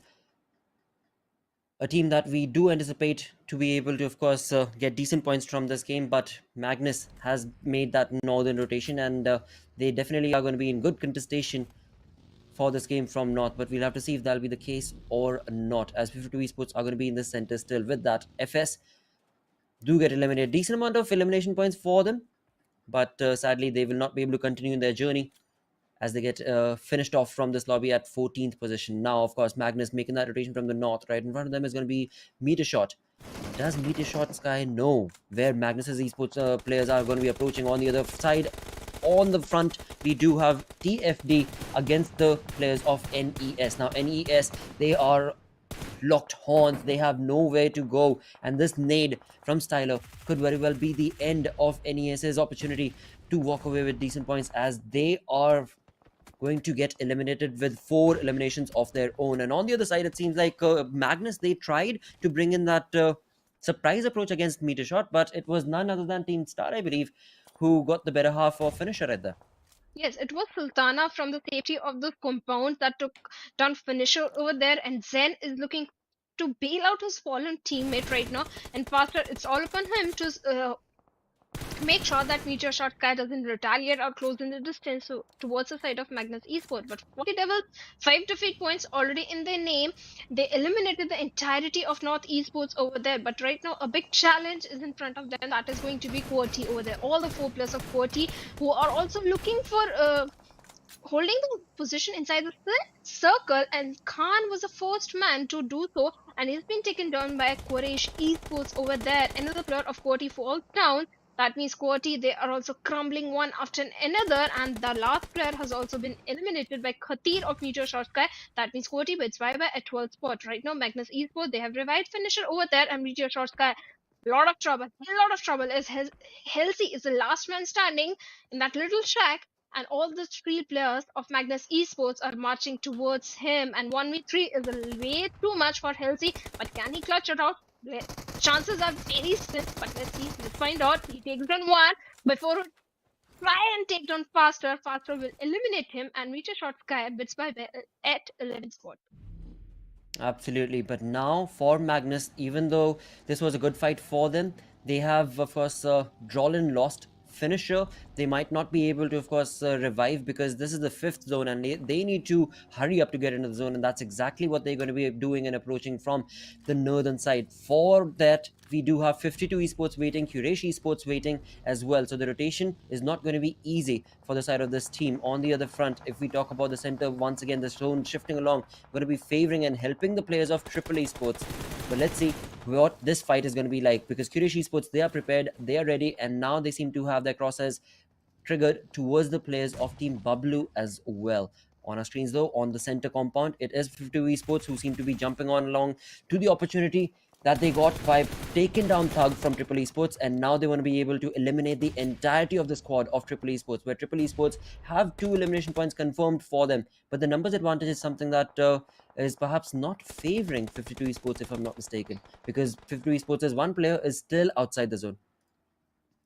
Yes, Mojo, but he's little few meters away. He can make it safely inside the circle, but he's a little far away from his teammates who need his help as soon as possible, because they are in a close frontal battle with Triple Esports, and Triple Esports their attention has been divided as they're picking fight with Magnus as well. With that, Quraysh Esports wins bye-bye at 8th spot, courtesy to the plus of TFD and Magnus. They were becoming the patty in the sandwich, but right now Magnus Esports, they are nearby the doorstep of Triple Esports. The Psycho and Hunter along with him eliminates faster over there. But no, it's Sad Boy who stole all the thunder and the defeat point from the hands of Triple Esports and got it for themselves. With that, Magnus Esports also bids bye-bye.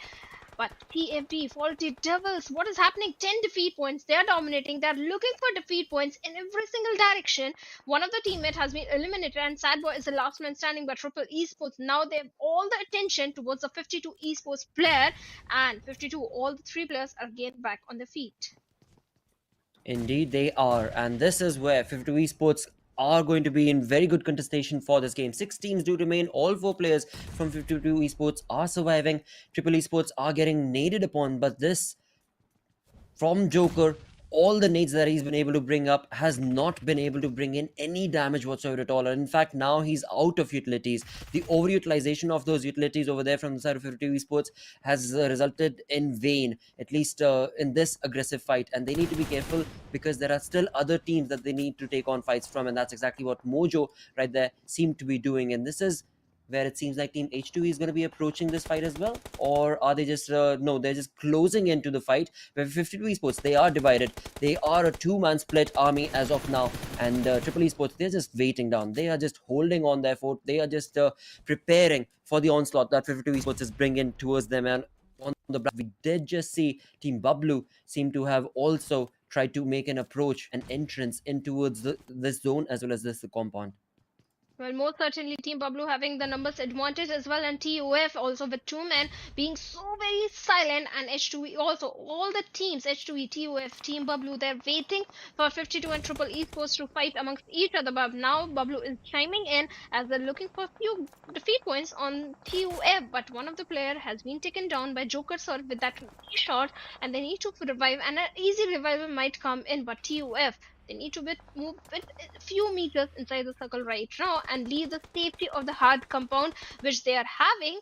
And Team BABLU, well, their crosshairs are still onto Joker Sir as Edgar again gets taken down. The smoke, will it help Joker Sir's case? Let's find out. And the answer is no. From the height advantage, Team BABLU will put it into Joker Sir, and TUF also at 6th position. Now BABLU looking good defeat points in their favor, but H2E Tarzan also tries to pep a few bullets in the side of BABLU.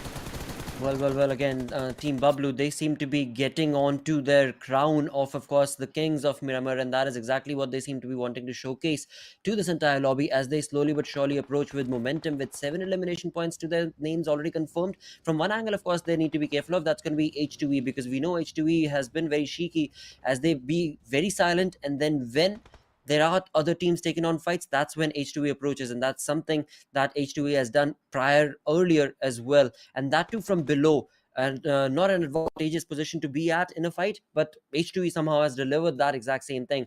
For now, they're going to be very quiet, a 2-man army from H2E Tarzan and Assad, of course, but up top on the mountain is going to be 52 Esports, who also now need to get out the compound, because look at that zone. The zone is going to be that much more in favor of BABLU than any other team.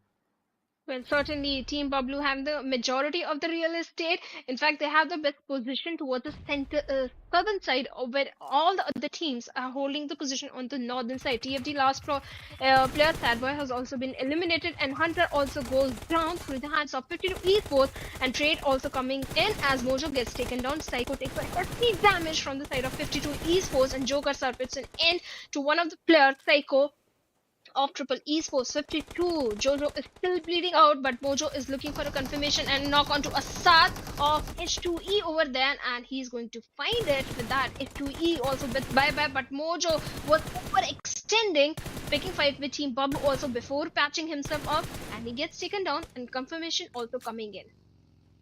Absolutely. Now 52 Esports, they are left with, well, just a 1-man army, Joker right in front of us, as Team BABLU seem to be getting closer and closer towards the second chicken dinner for the day. As Joker goes down, Team BABLU will definitely be confirming that.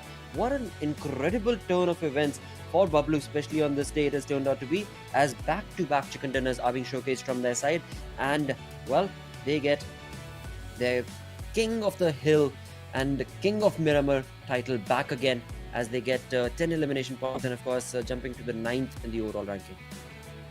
Well, most certainly Team BABLU back-to-back chicken dinners in their favor. One in Erangel, one in Miramar. Whoever was thinking or second guessing that Team BABLU, will they be able to qualify for the League map? Well, the answer is most certainly they are going to do so.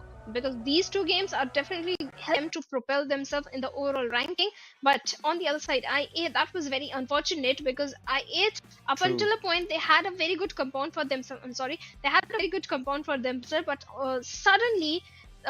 Maybe they felt a little overconfident in that particular fight, or they Right. overextended, because the way FS last player completely annihilated the players, well, that was a surprise for IIT as well.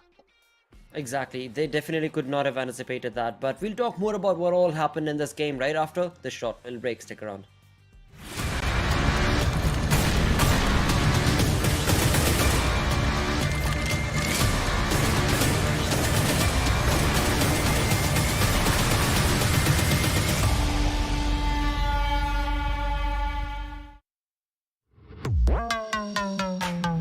I'm the real, real deal. I'm the real, real deal. Ignition, it's a bang. You know my name. I'll be your everything. I'll be your hot flame.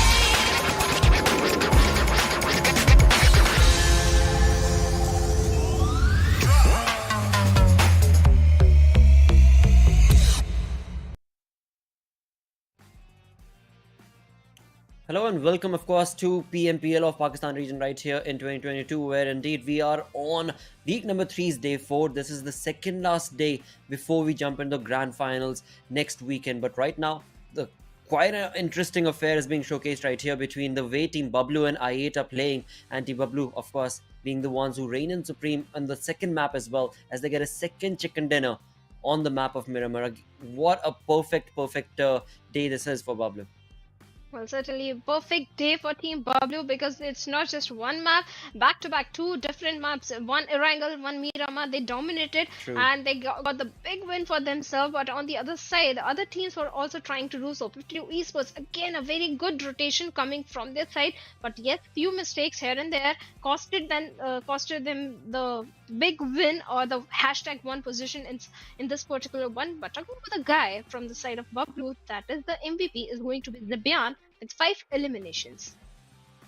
Absolutely. 5 eliminations, along with, of course, the MVP title given to him once again. Previous game also, he was the MVP with 6 eliminations. This time around, once again, he will be the one reigning in supreme for his team of course, BABLU Esports. With that, moving on ahead towards the top players.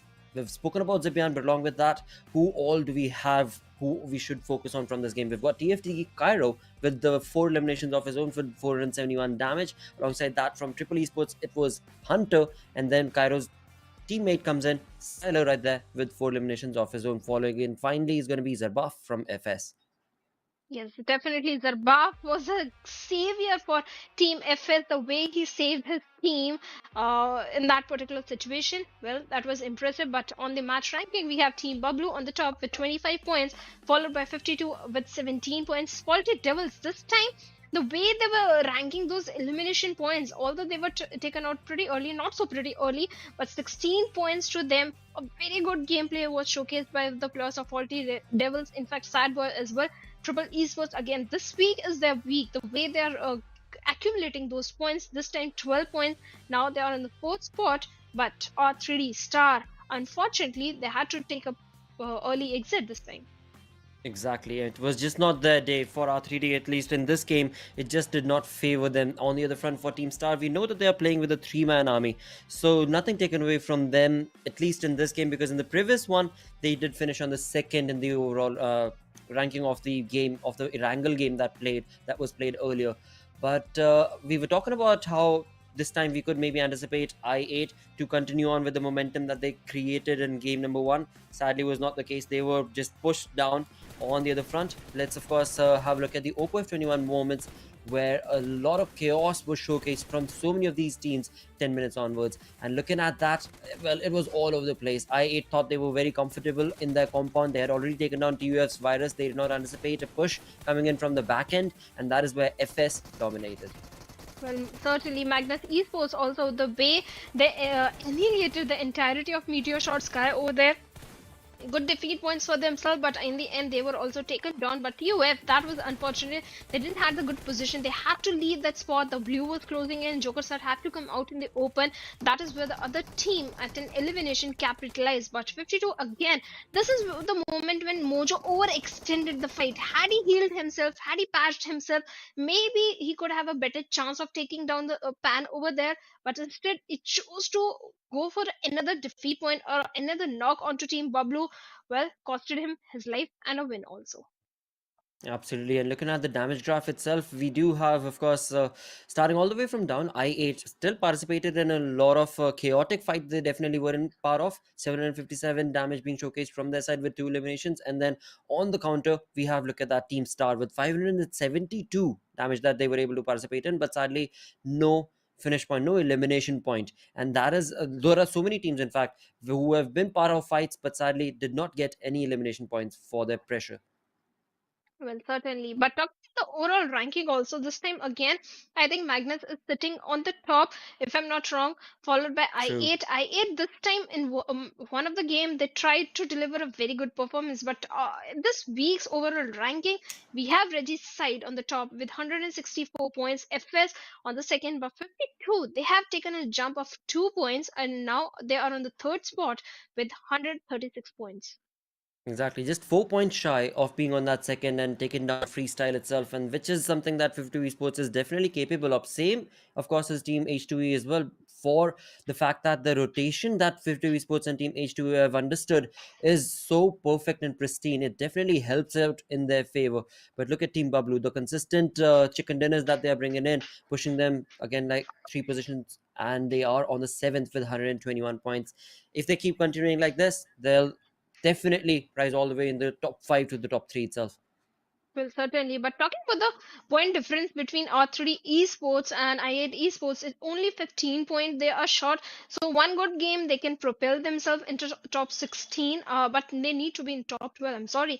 So I8 Esports, they need to have few consistent game plays in their favor, and placement points, especially the placement points, is something they need to work on, because look at that, only 16 placement points. But on this page, they have the second highest elimination points in the 11th to 20th spot. Second highest elimination points in their favor, close to North Esports, who are sitting on the 12th. Absolutely.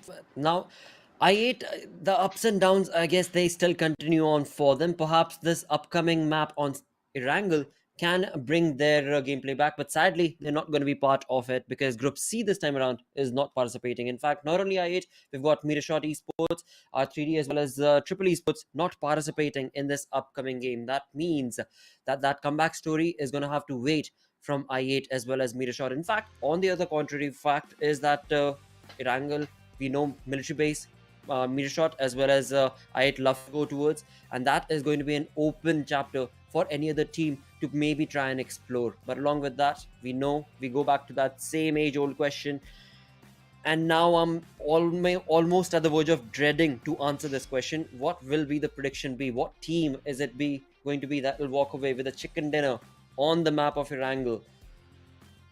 Magnus or Quantum Rage? Magnus Esports it is going to be from my side, I think. Okay, you're going with Magnus. I'm confused between Regicide and 52 Esports, because the way 52 every single time they're playing with the circle, respecting Right. the circle, they're just missing that win. They're coming on the second or third spot. But yeah, Regicide can also do so. So, Oh yes. okay, Regicide, I'll go this time. Regicide.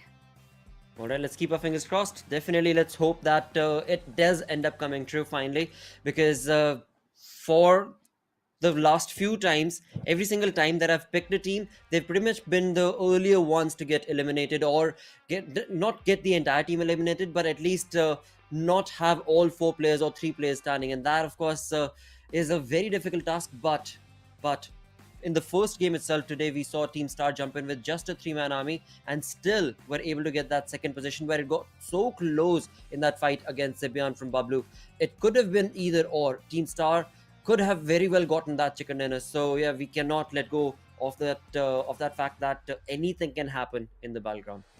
Well, anything can happen, and the main thing is where the circle is gonna go. Because in Erangel, we have been witnessing some crazy circles. The circle is gonna go because in Erangel, we have been witnessing some crazy circles. This time, the circle was True. entirely on the northern side, and yes, Team Star they didn't have to go for too many rotation. They dropped in Yep. Sivoni, that also favored their case, and Team BABLU also. They also like dropping on the northern island. All the teams that were already present on the northern side, they had a little advantage as compared to the teams who are on the southern side of the map.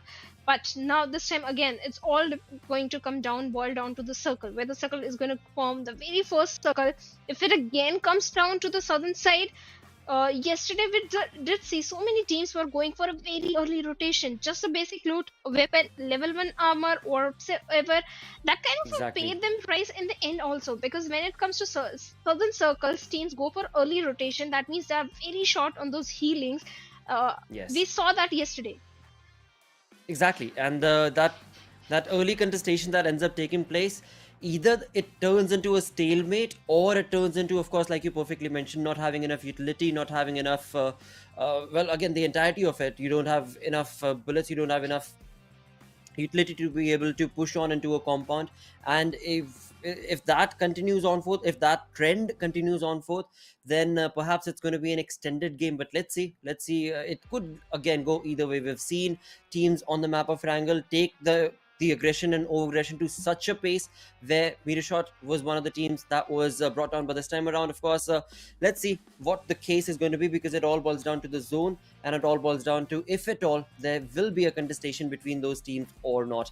And those contestations can happen. It is all based on what the team IGN wants to be able to do, at least in the upcoming game. Now, Erangel, every team is comfortable, every team knows their drop locations, but this time again that military base is open. So I am just thinking as to what team could it be that'll make its presence felt on that military base. I'm expecting NES to maybe go down towards that side. I'm not entirely sure, because Metershot is not also going to be there. So we could have TUF shift. Let's see, I'm an open uh, conversation about where exactly is this northern southern military base going to be occupied by. Well, never mind. Now looking at the flight path, no, it is now clear. There shouldn't be any team going down to the military base, because whenever a flight path is that further low down, the zone is definitely going to be towards the north, or it'll be a center zone, a very common default zone. But majority of the times it focuses itself towards the north, or at least ends up shifting towards the north. But right now, this is going to be a good opportunity for, of course, FS, who love to go towards that ferry pier region to capitalize upon. Grounders love to go towards Primorsk. They have an early drop right there. At the same point, it seems like BABLU are the ones who are planning to create a little bit of a bridge camp, or are they actually choosing to go down to the military base itself? Well, they've done that bridge camp earlier, but then ended up deciding to make an early rotation based on how the zone was towards the north. This time, maybe they could anticipate, could do the same exact thing. And with that, what a big change right here, where it seems like Quantum Rage have left their Yasnaya and moved on down to military base. Good decision. But in this kind of a flight path, I agree. The circle usually tends to go on the northern side, but let's say the lucky stars are favoring Quantum Ray, and no, their lucky stars are definitely not favoring them. Had they dropped in towards the side of Yasna, they would have found the safety of the very first circle.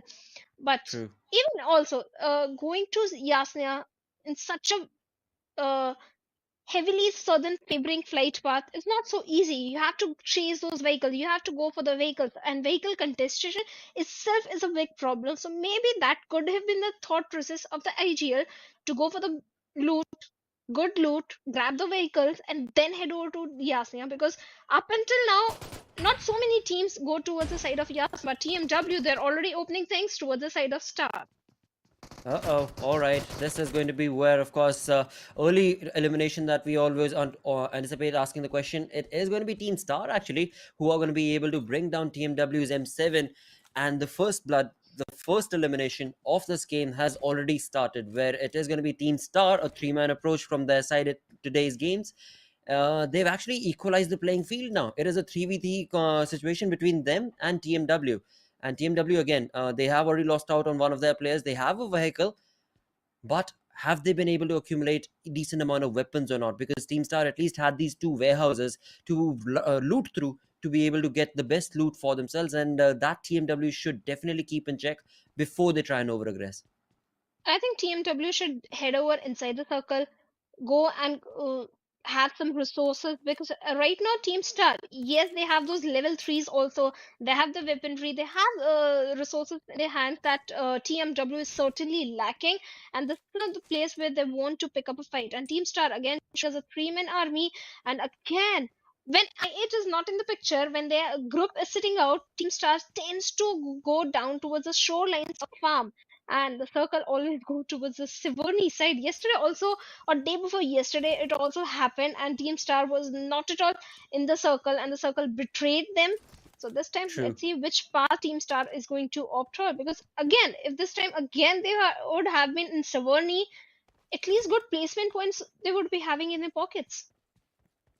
Well, again, it all boils down to what sort of a rotation are they going to be making. If the rotation ends up favoring them, then there definitely is a possibility for them to, if nothing else, make that rotation and, of course, then work towards those placement points itself. But right now, we'll have to see what exactly is going to be the case, because another thing that Team Star could very well do is be very, very passive. Right now, they're looking at a decent amount of loot, not the best loot, of course, a decent amount of loot, right? In esports lobbies, we know that the loot is already multiplied, so that means even if they get these 3 warehouses, 4 warehouses covered, they can utilize a water rotation and then make a long journey all the way towards the north, where of course then things are going to be a very passive approach for them.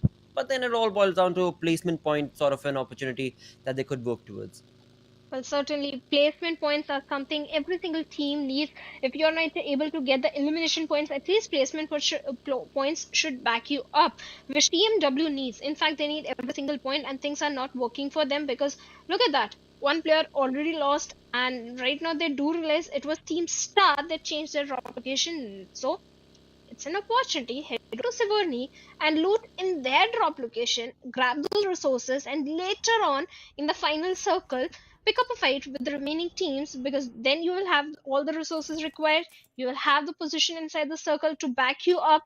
So, good decision from the side of TMW right now. But on the other side, Metershot Sky and the is not there. So this time, Quraysh Esports, they are again in no Rupnoy area. So let's see how that rotation is also going to come in. Absolutely, we will definitely be keeping a keen eye towards these teams, because they are, majority of them are towards the south, and the zone, of course, being favored towards the north, the teams are going to have to prioritize that rotation. But we'll keep a keen eye to see what exactly ends up happening. For now, of course, TMW taking that first loss of M7. Still remember, in the first week itself on the map of Erangel, M7 was the over-aggressive force who jumped across the compound balcony to take on shots and sprayed down his opponents and converted that into a point for himself and his team. Sadly, this time around, he will not be able to showcase his Jalwa, but that's absolutely fine. His teammates are still here, and TMW have been known to be an aggressive force. At the same point of time, have also been a team that does love to work towards, or rather, go towards elimination points. So we'll see where exactly, or what sort of play style exactly are they going to be playing in this game.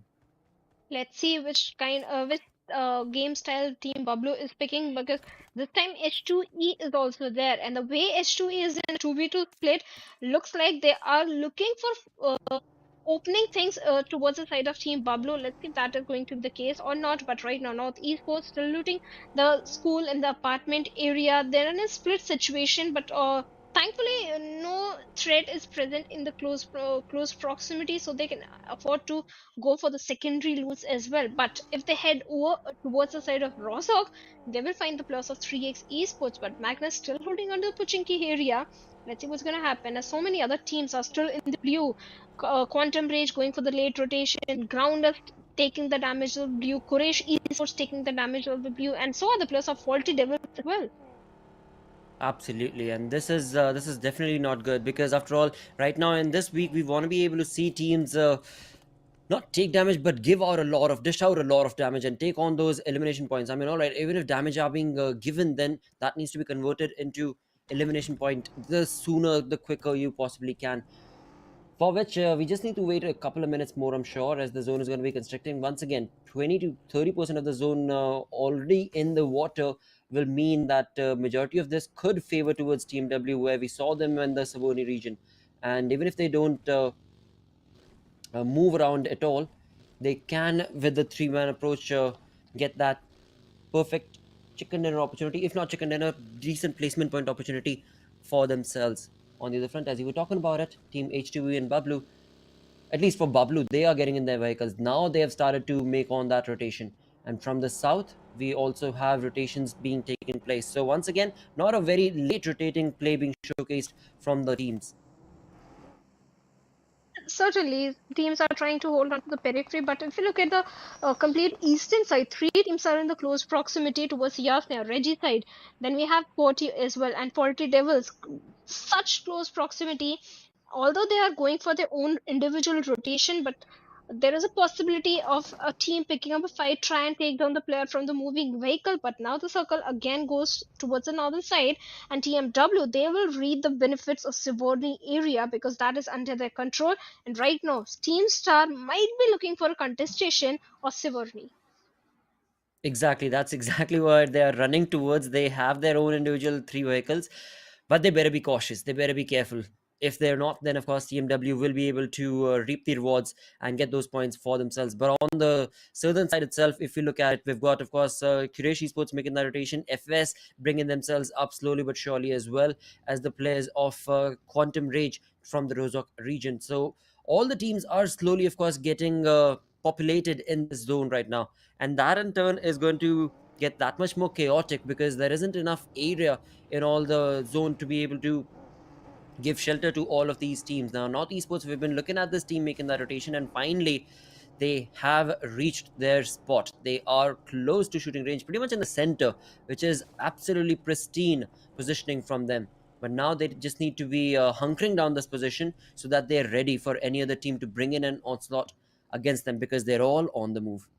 Well, the way North Esports are blocking those cave areas reminds me of those days when the opponents, at least in the classic gameplays, used to block the both exit points of the team, and the circle tends to shift away from them. And unfortunately, it used to be the play zone that used to take down the players.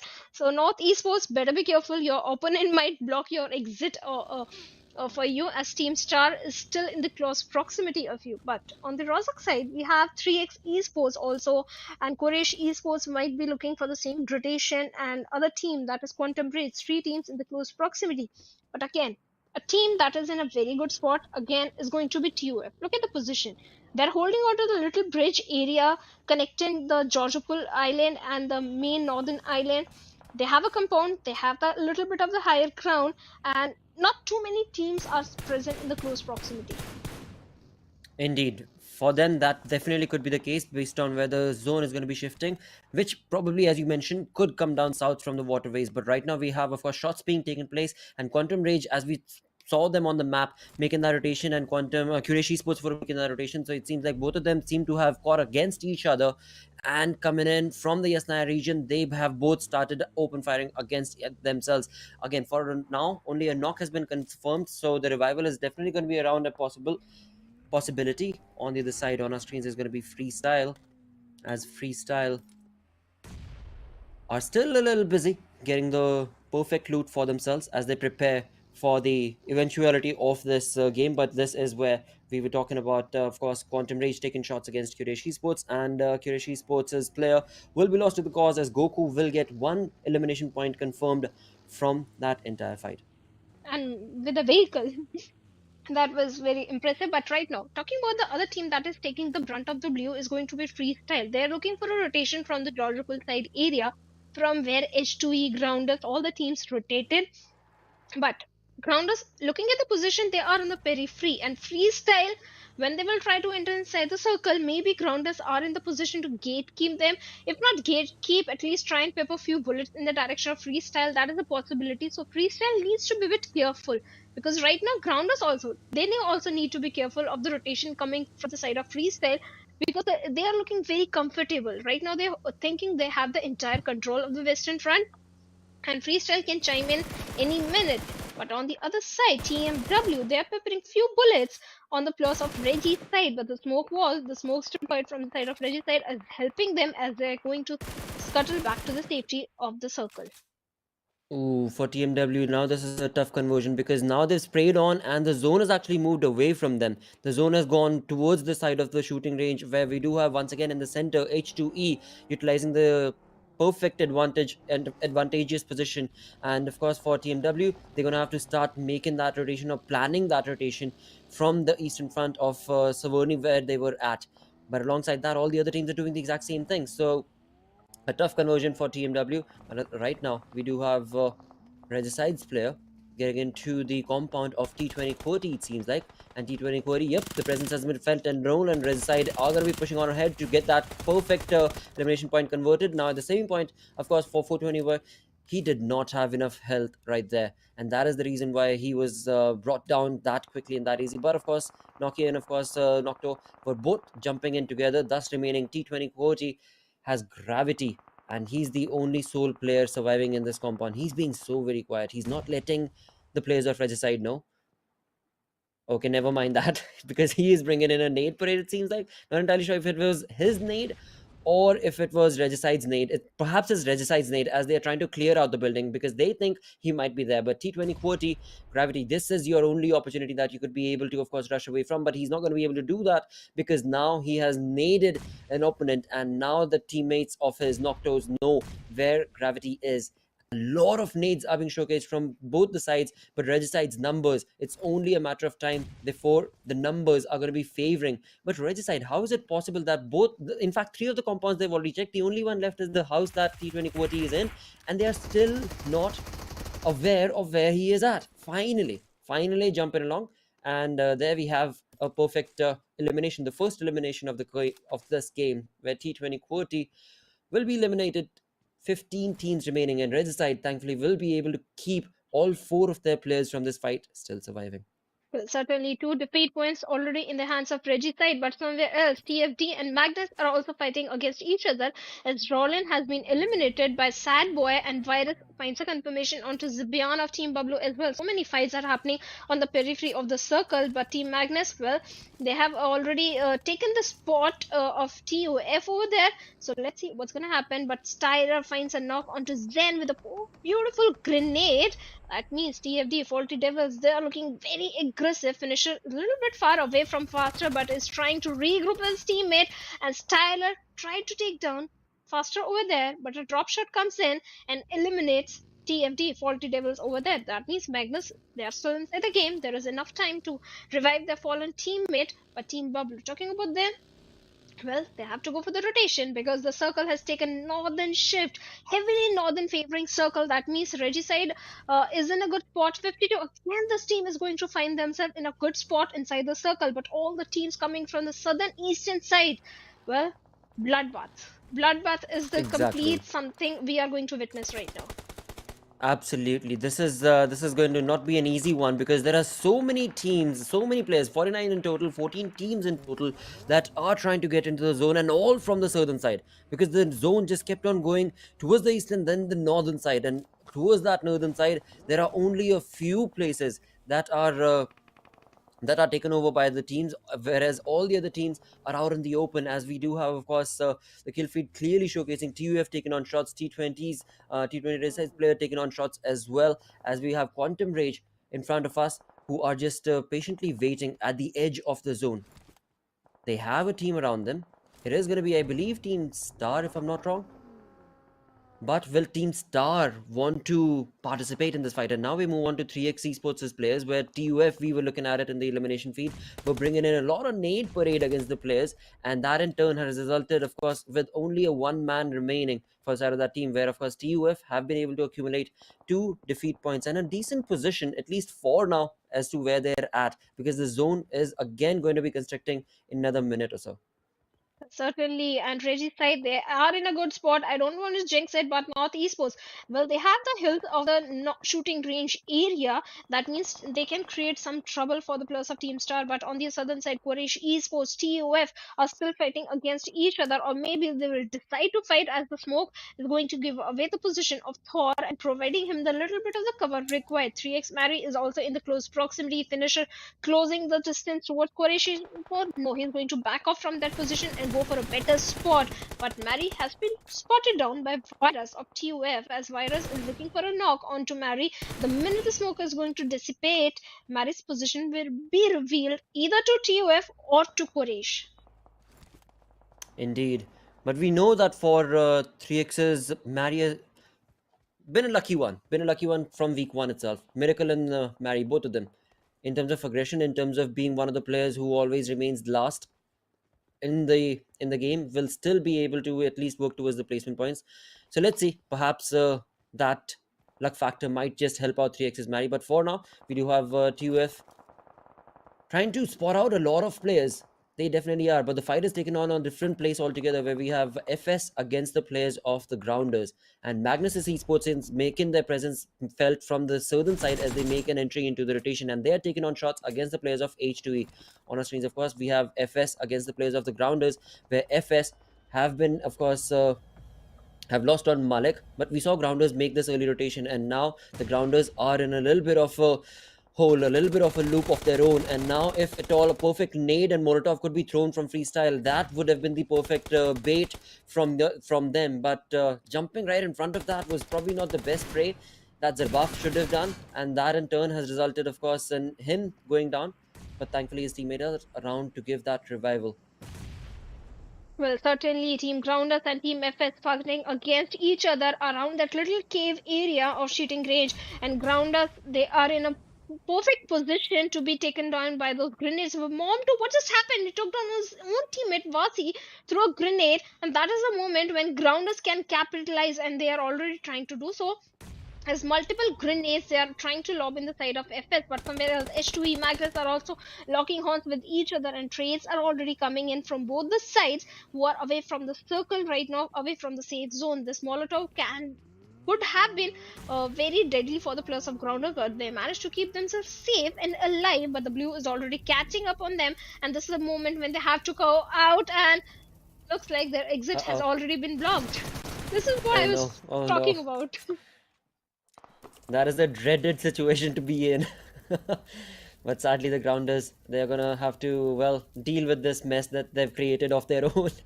And what a play that was. Again, like I said, they've created their own hole. So all FS had to do was bring in a little bit of a Molotov, and that would have been it. And that's exactly what happened as the Grounders get eliminated. Magnus also looking comfortable with 7 eliminations of their own. Now BABLU also getting hammered on upon from FS's rotating team. They just hunkered down the position of the Grounders, and now FS wants to bring in a lot more points for themselves in terms of elimination. And sadly for BABLU, they haven't even been able to open their accounts, as some call it, as 0 defeats can be seen from them. Certainly 0 defeats, but talking about TUF, they have 2 defeat points for themselves, having the southern position inside the circle, but they are in between 2 strong teams, Magnus and Quraysh Esports, and TUF, they can grab all this attention, but right now Magnus' attention is towards the side of FS, who are on the low ground, and the minute the smokes are going to dissipate, Magnus will find few knocks, but Magnus, they have their own trouble in the name of TUF, as Joker Sir was peppering few bullets in the side of Finisher, who is taking a hefty damage, and Joker Sir also took a lot of damage from a grenade.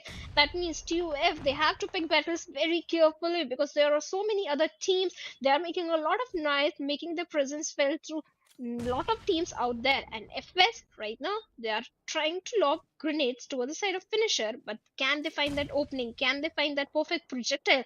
That's the main question.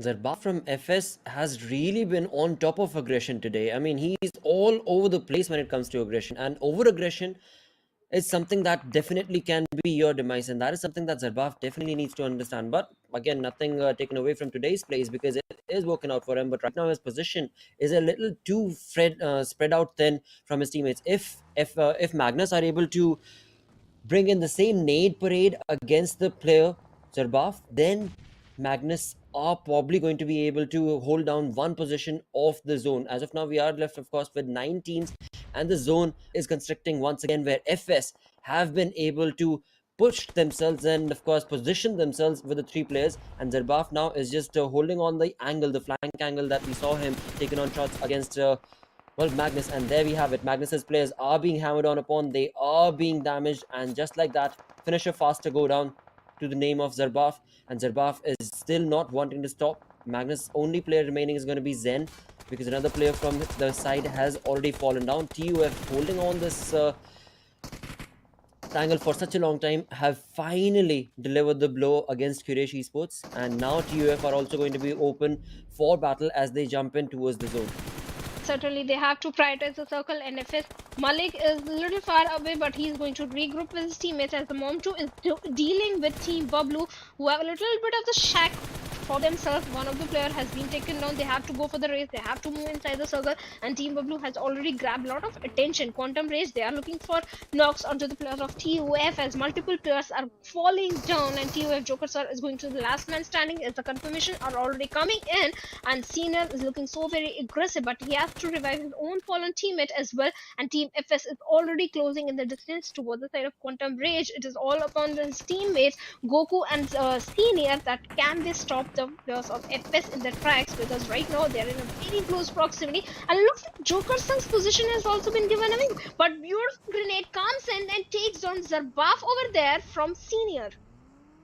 Well, over aggression right there being the demise of BABLU, as we were just talking about it. And again, talk about Team Star. I'm not entirely sure how they do this.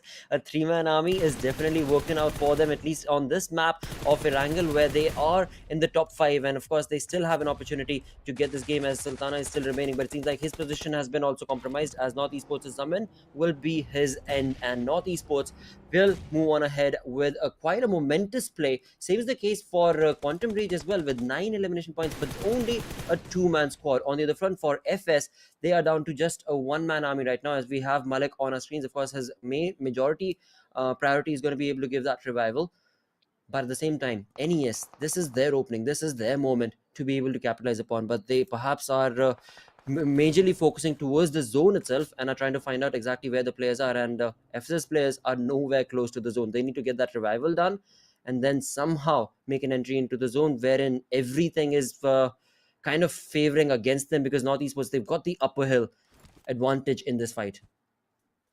Well, they certainly have the height advantage for themselves. They have the numbers advantage as well, as Sigma Male is the only man standing from the side of Quantum Rage. FS, yes, they have 3-man army, but the way they are joined together, a single grenade can do a lot of damage, and Zameen from North Esports with a vehicle explosion eliminates the last player of Quantum Rage. Now it's 2 teams, 8 players still fighting amongst each other, and Zameen is still looking in a wrong direction to spot the players of Team FS, but looks like his own teammate Avenger OP has a slight idea where exactly the players of Team Freestyle might be coming in from, and they are slowly crawling the way. Look at Wasi, he has dropped all the bags and everything, and he's crawling his way, closing the distance towards the side of Avenger OP, but Maxi can be the ugly thorn in the situation.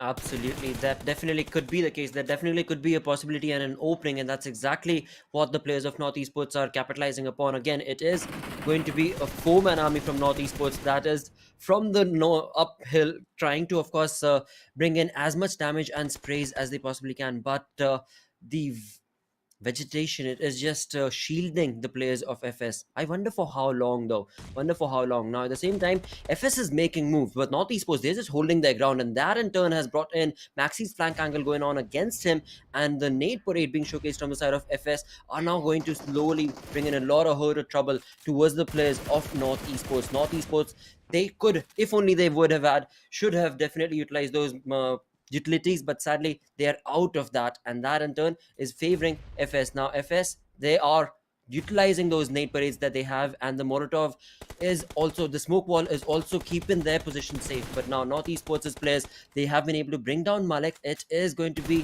Malik who goes down. That means 3 players from the side of FS are remaining, but for North Esports, things have gone against them, as they themselves are down to a 2-man squad.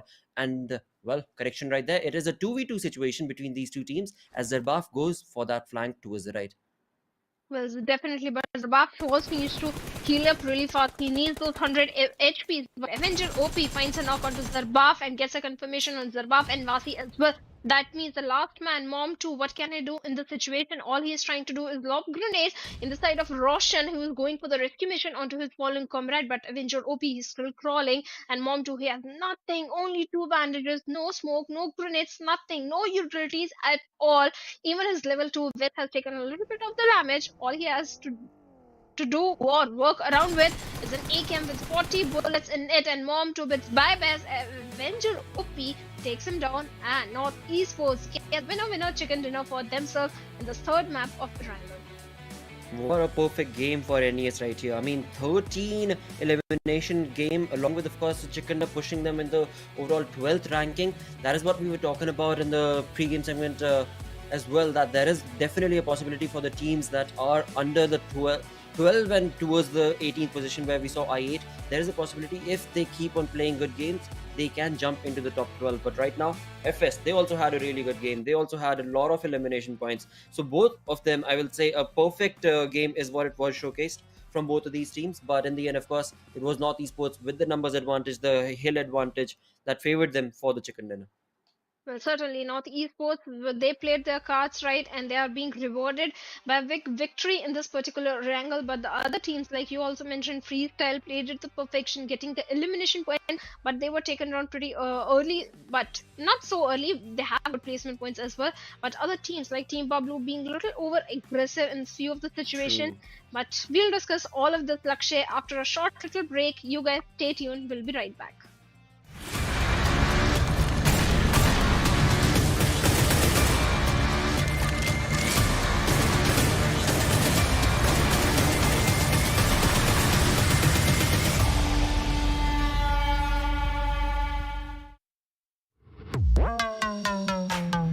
I'm the real, real deal. I'm the real, real deal. It's a bang. You know my name. I'll be your everything. I'll be your hot flame.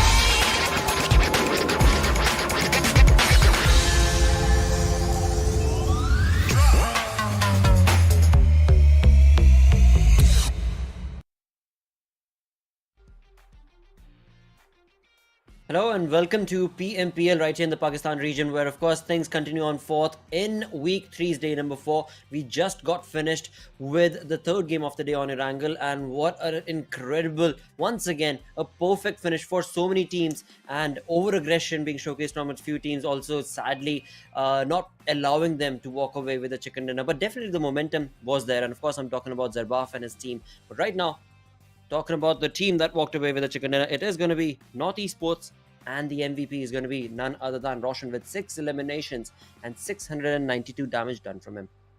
Well, certainly 692 damage, but a lot of elimination for him.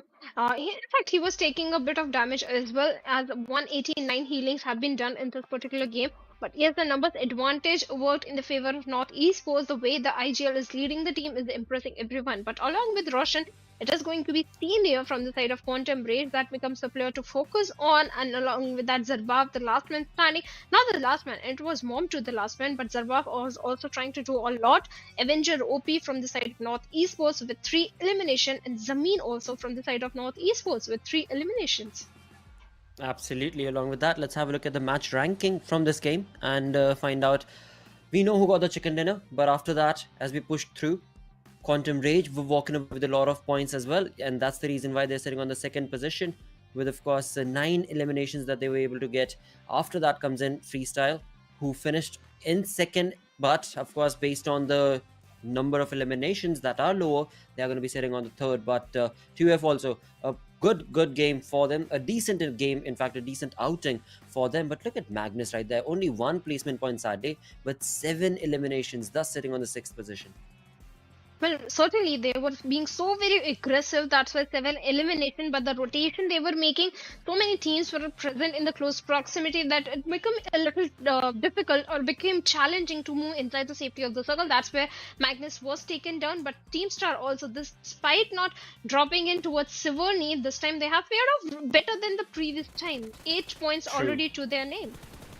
Absolutely, but of course, along with that, let's have a recap of the entire fights that took place through the Oppo F21 Pro moments, where fights just continued on forth from one to the next, and the TUF and QE fight kind of extended for a bit too long, but then, of course, it was a bit too late for TUF to make that rotation. That is where Quantum Rage were able to dominate against them, but as we pushed on through, it was FS who got the final say in the way that they were able to, of course, get those numbers advantage working for themselves. But NES still then had already capitalized the zone, and that in turn resulted in North Esports getting that chicken dinner. Certainly, North Esports got a beautiful chicken dinner on not just with the passive gameplay. They had good amount of defeat points, double-digit defeat points in their favor.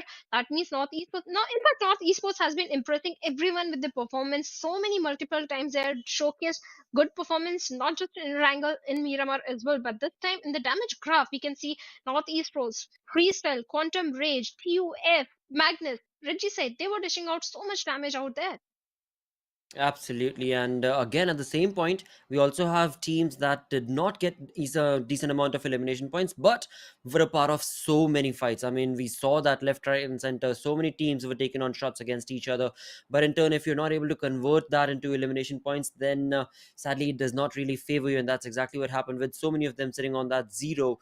But of course, the white bar is there because the damage, the fights they definitely tried to take, and that is where we draw the line, because in the end it is all about those points, and you want to be able to convert points for yourself, which in turn sadly for a lot of these, this game did not favor them. But moving away from here towards the overall ranking for week 3 itself, we will see what sort of a shift, what sort of a curve has been showcased. Of course, we saw for North Esports they jumped on to the 12th position, but on the first page itself, there we have it, North Esports jumping on to the 7th position, my apologies, with 5 position jump for them, and that is looking absolutely pristine sort of a position. But now they just need to keep consistently bringing this sort of a play so that they keep this number not fall down from that 8th position. At least they should be above 8th, and should definitely participate in the top 12 Livic map tomorrow.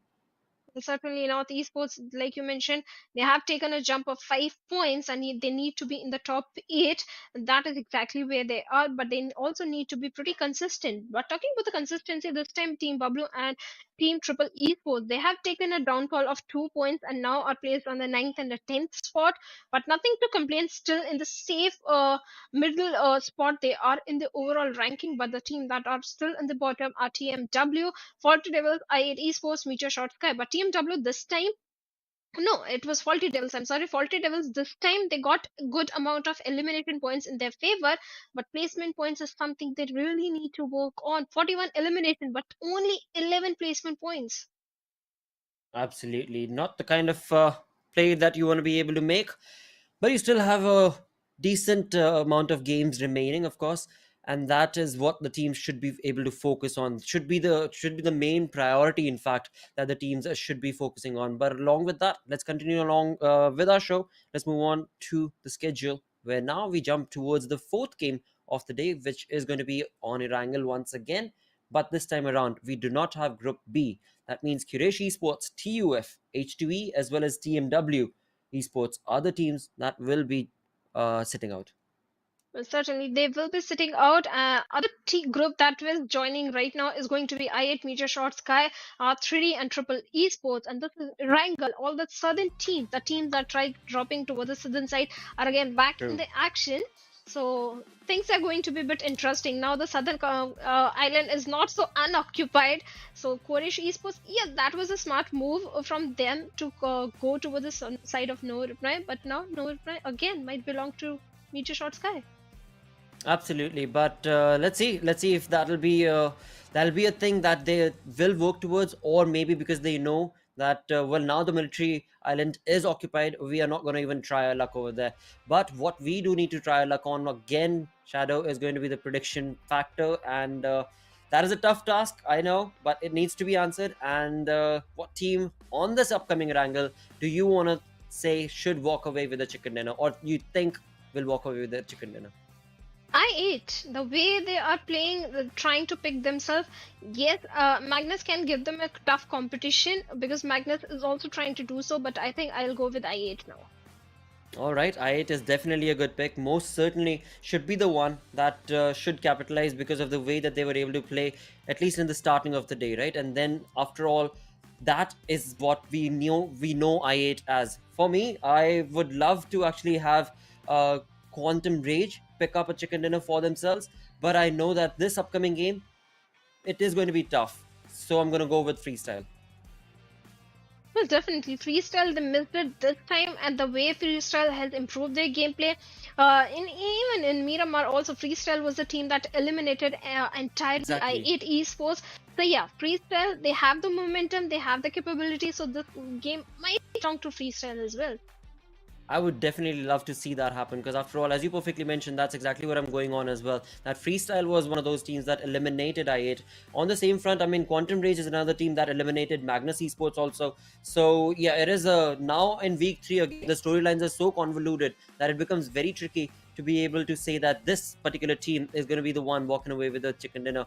But what we know for a fact is that they are all working towards the best of the best performance, and thus bringing in a very aggressive but a sustaining game for us, as they just keep on pushing from one zone to the other and then keep on bringing in the best plays and walk away with the again those amazing elimination points and the chicken dinners. Well, certainly the chicken dinners is the main goal which every team is having, because the 15 placement points are going to help your case. Because if you're having a win, you're definitely having the elimination points as well in your pocket. So yes, the True. main target right now for the teams is to go for the big win and grab those placement points and elimination points, everything as much as they can grab. But let's find out which team is going to do so. But because like you also mentioned, week number 3 is a week of unpredictability, and the way zones are converging, it's not so easy to it's not easy for the teams also to go for a Exactly. very certain path of rotation or a very fixed strat in every single game. Exactly, and that is what is changing from week 1 to week 3. If you can bring up what has changed, well, the team's gameplay style definitely has changed, and even the zone itself has changed, as to how the zone earlier was sort of an easy thing to predict, and we would be able to anticipate as to where exactly the zone is going to be. Now the zone is so turmoil based that it almost becomes next to impossible. That the first zone, all right, comfortable, but then after that, it is a complete turmoil throughout till the end, and that is where the teams that have already made some really good rotations are the ones that capitalize with the perfect chicken dinners that we are seeing. Even if not chicken dinners, I mean, we saw Team BABLU to start the day off walked away with chicken dinners, yes, but after that also they tried to keep up that consistency for themselves. From moving away from that team towards I8 itself, we once again know that I8 is another team that was able to, of course, get that perfect gameplay for themselves. Even that gameplay was not a chicken dinner, we can say that at least a little bit of a comeback was being showcased from their side. But talking about the flight, it is finally going to be moving from the northern side, from Stalbert, going all the way down towards military base. Now, this time around, it is, of course, majorly, not majorly actually, but it is focusing towards the side of the eastern side, the eastern flank of the map itself. On the other front, when it comes down to the teams that love to get that far away drops, it is 52 Esports who love to have that Stralberg chemistry drop. On the other side, for Team Star, they have a perfect start on Severny for themselves this time around once again, where indeed they are a 3-man army. But I wonder if the Stars are going to be that lucky to them this time around, because last time they were down south and the zone was up north towards Severny, where they had to fight their way to get into it. This time, the flight path is majority, not majority, like I said, it is still majorly focusing itself towards the eastern side of the map. Where exactly should the zone go? Well, it's in the center. It is in the default location, pretty much the default location, but it is also a big curveball that the zone is going to be throwing to these teams. And talking about curveballs, FS, Vasi and Malik, a extended 2-man split coming in from their side. A very different approach to what we've seen earlier, because majority of their drops have been prioritized towards the ferry pier, and down south to their location is Primorsk, where the grounders love to go down to. But this time around, a 2-man split. I just hope. Oh, there we have a FS. Mom 2, I think it was, who was in the back, and I'm sure Evil Boy has already seen the. Yep, he's already seen, and there we have it. Mom 2 going down. Oh, what a start! What a start to this game for FS. I shouldn't even pick up a team for that sort of a play, because I thought FS this time around should walk away with a chicken dinner. Well, right off the bat, it is going to be Mom2 who is going to be dropping down from FS. So, difficult start for FS right here, where one of the players has already been dropped down. They are already in a two-man split. So, it is going to be a tough conversion for my prediction to turn true for FS to get a chicken dinner. And now we can see on the map that Magnus is also so close to the other two-man split of FS. The first knock came in from the grounders. The second one might come from Magnus. And this is going to be a tricky conversion. But we shall see what the case turns out to be. For now, talking about the other teams, again, majority of them going to be, or rather the first priority perhaps in terms of the fight could probably be towards the side of 3x or maybe even Esports' position. Certainly, anything can happen, but this is something FS didn't anticipate at all. And Malik and Zarbaf being so far away from each other is not going to help the case right now. If grounders decide to rush towards the side of Zarbaf right now, or even Magnus, although the chances of Magnus coming that side are very slim because the circle is not there. But 3x Esports, like you also mentioned, needs to be a bit careful because look at the position. This has been their default drop location, but right now, North Esports R3D are all still in the close proximity. So this time it's not going to be so easy for 3x Esports if they want to rotate from the eastern side. But talking about eastern side, that is where the major congestion is. Triple Esports is there, QWERTY is there, Quality Devils are there, and we have team Regicide as well. But let's see if Regicide will go for a bridge block for Meteorshot Sky. That has not been the case so far up until now.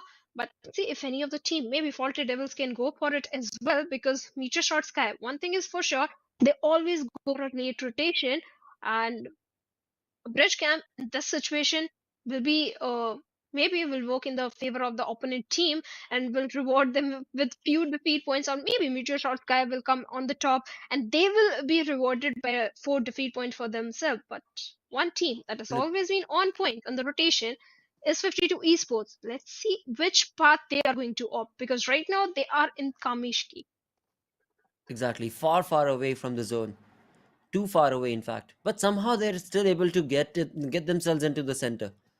On the other front, going back to the conversation about Metershot, I just hope that they don't get booed off that bridge rotation as they were earlier as well.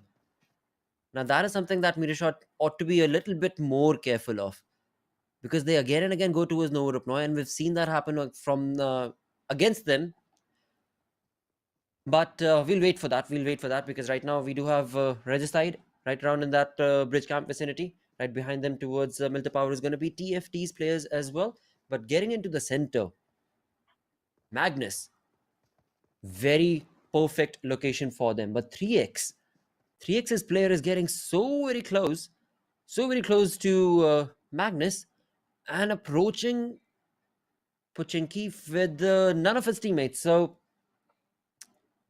we'll have to see what exactly is in the minds of 3x Tyrant's mind, because we can see on the map, I mean, I'll tell you that Kratos, his teammate, is going outside the zone towards Giorgio, whereas Tyrant himself has just crossed this Pochinki area that we can see on our screens where Magnus is. So 3x, a very rude split coming in from them. As a team, that is very rude, but I'm sure we'll understand what exactly is the philosophy behind it. For me, I don't have any clue as to what they might be thinking about with that spread out rotation, and that to going away from each other. But nevertheless, moving away from that side towards Triple Esports, that's on our screens. Triple Esports is another team that we want to be able to see participate in the Livik map, who have been trying to actually bring up their gameplay as well, and have of course brought it up so perfectly that they have decent amount of games and points and elimination points that they're able to convert. But right now they got to deal with North Esports. North Esports has reached their vicinity at the Potato Hill, and now they both need to fight it out as to who will be the one who will be able to control. For Triple Esports, the only thing that they need to do is be very cautious and careful, because North Esports, they are very shaky, and we've seen them how they're able to place themselves in those fights and of course get the elimination point. Knowing that, it seems like Triple Esports have decided to fall back. They've actually given the hill to NES. All right, that's definitely a decent decision, because they want to be keeping their lives more safe and working towards more safer placement points, which is definitely a good decision from them. Certainly, this is a good decision. But talking 3x, yes, this is very unconventional.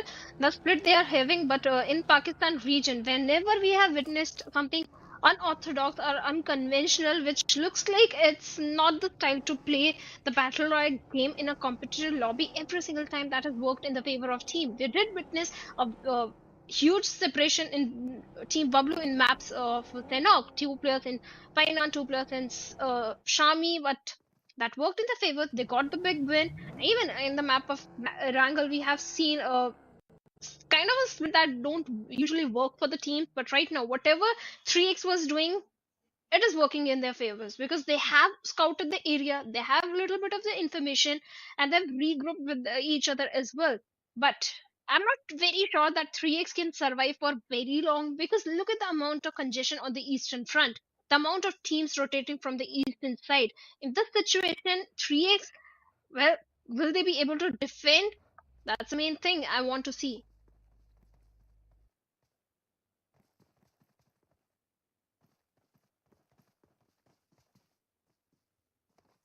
But talking about Potato Hill, usually teams go for the Potato Hill contestation, but this time it is completely unoccupied. 3x Esports, yes, they're in the close proximity. R3D are a little on the northern side, but the next circle shift is going to decide the fate of so many teams. And Magnus looks like their lucky stars are perfectly aligned because again they are in the epicenter of the circle, and they don't have to go very far away anywhere for the rotation because the circle is right in the Pochinki being uh, almost the epicenter, but all the teams.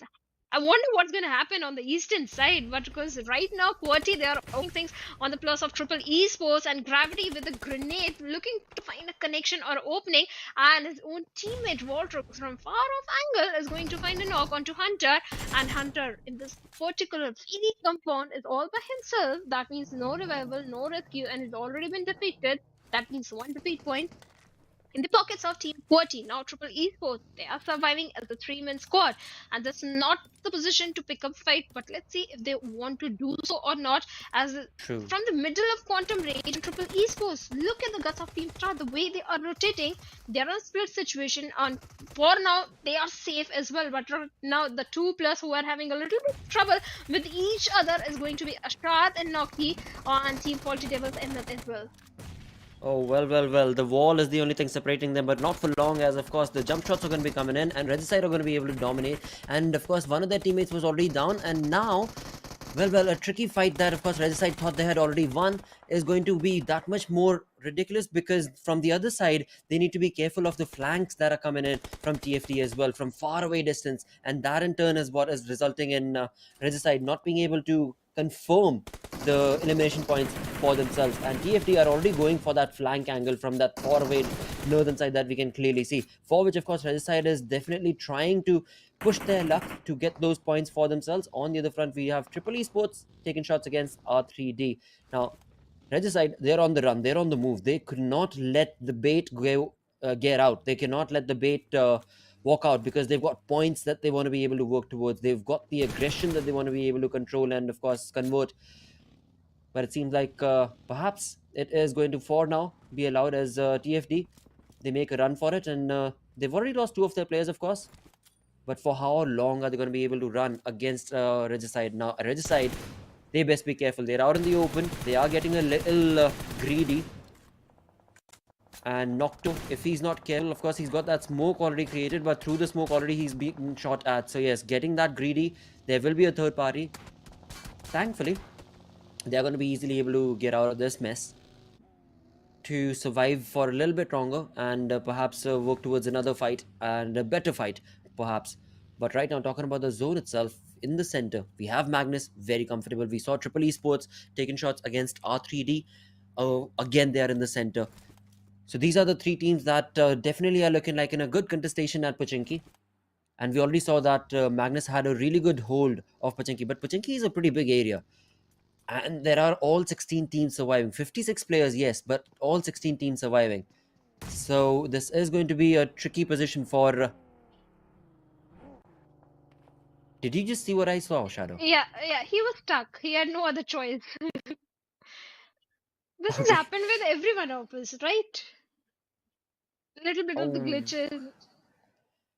Well, no glitch has ever happened to me as such in the game. But it, of course, is part of life itself. Sometimes things go south, and you just aren't prepared for things like that. And that is something that, of course, right now we saw on our screens. But that's absolutely fine. Talking about the zone itself, the zone has moved away, and that's the curveball shift that we were talking about earlier. And now Magnus, who are looking very comfortable according to me in Pachinki, are on the run, as we can see the team in purple with the two-man split. Well, certainly the team, Magnus, you are talking about, they are looking good, but they need to be a bit careful because one of the team that is running high on confidence, that is FS, is also making a very similar rotation, and Team Magnus better be prepared because it's not just FS, it's I8 as well, Grounders as well. Team North Esports are also there. One of the strongest teams are holding the southern side of the circle, I'll say. On the northern side, again, 52 esports. How do they do so? How do they manage to do so? Right now, they have kept themselves again away from all that commotion as they are holding the Potato Hill area. But Magnus Esports, well, in the middle of the rotation, they found one of the player of Team Freestyle, and Drolin is looking for a knock onto the player of FS. Indeed, and along with that, as we talk about the play that is being made right here from these teams, Magnus Esports, well, one of their players has gone down. That is going to be finisher.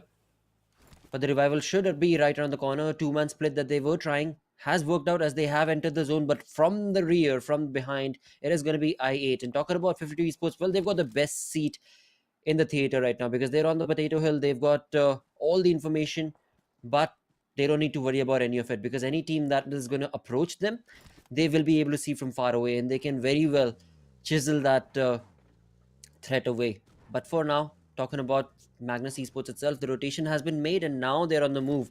As we were talking about it from the rear on the top right hand side, we can see the team in grey was I8 itself, and I8 have made it to the edge of the zone right behind Magnus, but right in front of Magnus now we have the players of Triple Esports as well in pink. And Triple Esports is one of the team that has been doing very good in this week, but right now they have lost two of the players in very early stage of the game and surviving as a two-man squad. For now, the only team that can be a bit of problem for now is R3D, as R3D are in close proximity, but Triple Esports, it's still doable for them because R3D, they have a safe compound for themselves. It's unlikely for R3D to rush towards the side of Triple Esports, but looks like Thug might want to start things off as he's already peppering few bullets, and R3 is also retaliating in a similar fashion. But from the backlines, it is grounders also that are coming in the direction of Triple Esports. And the second curveball in Wow. Pakistan region, so many curves ball the circle throws, and this time the circle is going to favor heavily on the southern side. And look at Reggie's side, good position again. Indeed, what a perfect position from their side. In fact, T20 Quody have made an early rotation as well. All they need to be careful of is the team in yellow. That's going to be Metershot. But talk about that rotation, not rotation, sorry, the shift of the zone itself. It was earlier towards Pochinki, then moved on northeast towards Potato Hill, and then south in between Farm and Pochinki. And there's still definitely a possibility of it moving further down or up. We'll find out. But right now on our screens, of course, we do have Magnus Esports, who we saw earlier, had a perfect rotation. We're bringing on a little bit of a spray right there as they have made an entry to the compounds right next to the water body. But right around in the vicinity now, there are so many teams that Magnus needs to be aware of and careful of as well. Because up above, towards the right, North Esports is also going to be hoping to take on shots, and that's exactly what we're hearing right now. The shots coming in from North Esports' players as well, and the Jeep is slowly but surely getting. Well, the vehicle has been blown up, and with that, Zameen, what a perfect opportunity utilization that was coming in from his side, as he's going to be able to convert that into a point for himself. Sadly, of course, he ought to know that he himself is going to have to make a turn and get into the zone, because right now they're at the edge, and now from the flank it is I8 who are pushing in, and I8 want to be able to capitalize. Till now they've got 0 defeats for themselves, but they have a position awareness of where they're at, where their opponents are at. But this is an open zone. They're gonna have to be really careful before they make any moves. That is for the side of I8.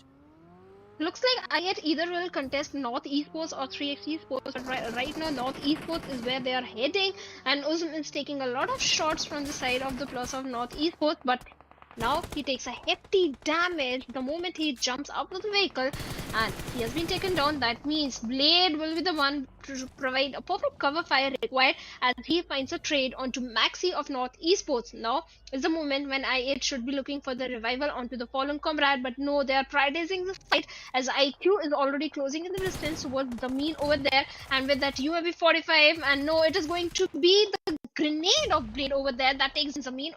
So that means this fight is already in the favor of I8 Esports, as Roshan is the last man standing, but another grenade comes in, and was it his own grenade? It was his Yes! own grenade. Yeah. Oh my god. Oh, Very unfortunate. that was a very unfortunate event right there that happened for North Esports, as they were just not able to get that grenade thrown out. But anyways, if that would have gone out, a little bit of damage of course could have been felt for I8's players, but I8 were definitely in control of the fight, that's for sure, as I8 pushed on against the players of North Esports with perfect awareness of where they were at. But in all of this, again, you talk about Regicide, they're looking very comfortable. T20 have made a amazing rotation, but towards the northwestern side of the zone, we still have some teams that are going to be in close contestation against each other. We've got 3x, we've got FS, and along with that, the zone making another curveball shift, helping out the position of Magnus. What a game on Erangel. What a perfect zone being showcased from Erangel, where once again 14 teams are remaining, 40 players are still alive, and the zone just keeps on constricting, where it's forcing all these players to come out in the open, and the players are trying to play it safe, but not for long now, because no matter what compound you had, for example, Metershot had one, Grounders had one, they all need to leave that safety net and get out in the open. And with that, it is going to be T20 capitalizing with that rotation against, of course, Metershot, as Ash does go down. Well, certainly Ash goes down, and the circle is throwing curveball after curveball. Yes, Magnus, they have a hard compound for themselves, but Regicide will be looking for a contestation. Again, 52 Esports holding on to the epicenter of the circle, but Ghost with that mini 14 finds a perfect connection, perfect defeat onto destroyer of R3D over there. Now I8, they are holding on to the coastline, but they need to be a bit careful of the 100 IQ player, that is Osama of Team Star, because he's still in the nearby proximity. But Tyrant with that mini 16 finds a perfect. Can he get the confirmation also? Let's see, but Halsey also finds 420 boy of Team Qwerty, takes him down and gets a defeat point as well. And Triple Esports in the meantime has been eliminated, but 3x Tyrant gets a confirmation onto the plus of Team BABLU as well. Wolf also gets taken down, and Team BABLU, they are crumbling down player after player, but Metershot Sky, they are ranking few defeat points for themselves, and a blind rush from the side of Gravity. What just happened? And Regicide capitalized, took down both the players of Grounders over there, but Mr. Black came in, chimed in, took down both the players of Team BABLU. What's happening is all chaotic right now. It is definitely a chaotic mess right here that we are looking at, because the way the teams are being forced to make these sort of rush plays, it's all because of the zone. It is all because of the zone, and that in turn nobody can blame, because that is part of the battleground itself. But right now, if at all anyone's in control, Magnus was looking very much comfortable and confident, but the numbers advantage are the ones that are in favor of Regicide. That of course Magnus realizes, thus they are now perhaps working towards late game and work towards as much placement points as they can. As Faster and Roland, they are scattered. Faster is going to be pushing in to the entirety of the opponents, whereas Roland is going from the flank, and they're just a two-man army, but they're still making that sort of shift, that sort of push from their side. So that clearly shows how aggressive the team of Magnus definitely is. But 52 Esports, a team that always somehow finds the perfect position in the zone, are yet again looking very comfortable. The team in pink, as you can see towards the top right hand side, bringing on sprays with the flank angle, working in their favor, with all four players still surviving, taking down players of Quantum Rage one by one. And along with that, Regicide chiming along, and that'll be the end of Quantum Rage. 6 teams remain, 15 players in total. Magnus left with a 2-man approach, Metershot with only 1-man army, I8 looking at a 3-man army with 6 eliminations already converted for them. But Regicide are the ones who are definitely in contestation for this game, because the momentum is theirs. with 10 eliminations and all 4 players surviving, this is looking very good the way they're approaching this. But the only trouble that they need to be wary of is going to be 52 Esports and their 2-man split. Certainly, 52 esports, the tournament split coming from their side. This has been a problem. 52 esports knows how to enter inside the circle, have a good position also, but usually go for a split or goes to overextend the fight that cost him the big win that they are looking for again and again. But right now, Reggie side, they are dominating the lobby. 10 defeat points already in the favor, and Ashad of Reggie side, he has his eyes set on to Mr. Black. The minute Mr. Black is going to come out in the open, Ashad will try and put an end to him. Let's see if that's going to be the case, because the smoke is going to dissipate any moment, and he's right now grabbing attention of so many other teams. But Mr. Halsey over the other side of the ridge is also present, and Assad needs to be a bit careful of him, because if he's going to peek, he will find the plus of Reggie side out in the open. But Faster eliminates the threat right now, and Metershot Sky has been eliminated at 6th spot. Now, Regicide still looking very comfortable and good, but from the southern western side, I8, well, they have moved inside the circle with 3 players. Absolutely. Let's see though. Let's see, because I8 we saw are trying to get into the zone from the western flanks of this zone itself. For Magnus, the best part is that they've got the 2-man army, they've got the compounds, the only compound that in fact they can very well hold on strong for as long as possible. But in all of this, Regicide, the momentum that they've got working towards them, it is looking fantabulous with 10 elimination points, 10 defeat points already in their favor. They know exactly where their opponents are, and that shack is the only thing that's keeping 52 players survive. 52 Esports' players, they are losing a limb one by one, and 52 Esports, they are still not yet deterred, because they're taking on another fight against the players of I8. Now I8, as I was mentioning, were the ones in grey from the western side, and now it seems like 52 Esports are the ones who will over aggress to take on those points and shots, and sadly I8 will be the one, as well as the other teams who are going to be able to hunker down the position of 52 Esports. 52 Esports, they were looking very lovely in terms of the way the rotation was made, in terms of the idea that they had in this fight and the flank angles that they had created. But sadly, now all the other teams know, and that in turn has left only 2 players of 52 Esports who are lost in that shack, and that provides a breath basically to I8's players, who now are going to push on forth to create an opportunity. But they're only a 2-man squad. Once again, Regicide are the ones who are majorly looking very much in control of this fight as well as the zone, as the team in green are going to be pushing on through to get a good control of that compound once again and the zone. Well, certainly they have the numbers advantage and looking forward to grab a position inside the circle. But again, look at that. It looks like Circle and 52 Esports, they have a love story building, because they don't beat each other for very long. The final circle is still in the hands of 52 Esports, which really is trying to contest the way they are spreading across the circle, trying to have the majority of the real estate to their name.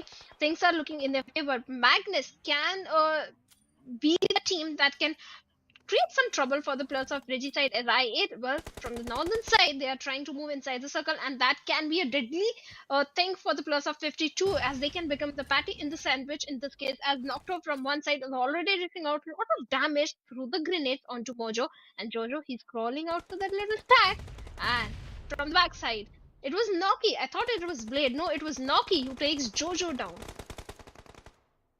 Well. 50 Esports, they are surrounded. They are in a sandwich situation. There is no way that they can convert this into a point for themselves. Mojo is left with no idea as to no possibility or no angle for him to be able to capitalize. With that, of course, Faster from the side of Magnus, 1-man army, is going to try and approach the player of I8, and of course I8 is being pushed out in the blue, and that in turn is going to be favoring Magnus's position and player. But of course, he's all by his lonesome, and the blues was catching up to him, which in turn will be the elimination of Magnus Esports as well. Thus remaining are only 2 teams. Regicide with a 4-man army against a 1-man squad of I8 Esports. Again, you were so close, Shadow.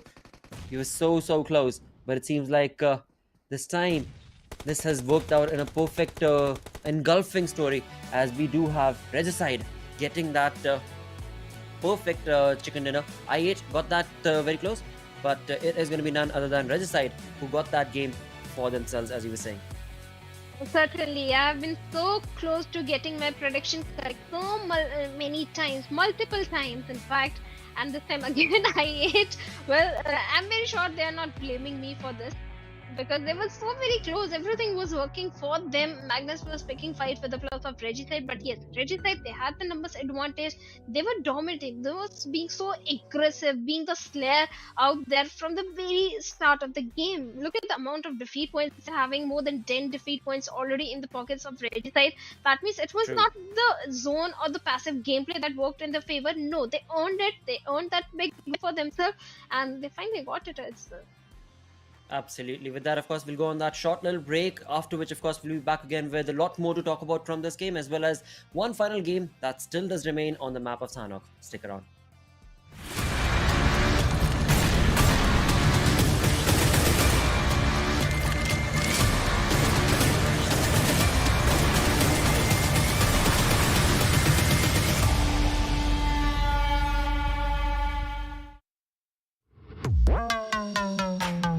I'm the real, real deal.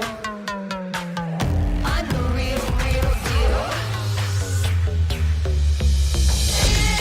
It's a bang. You know my name. I'll be your everything. I'll be your hot flame.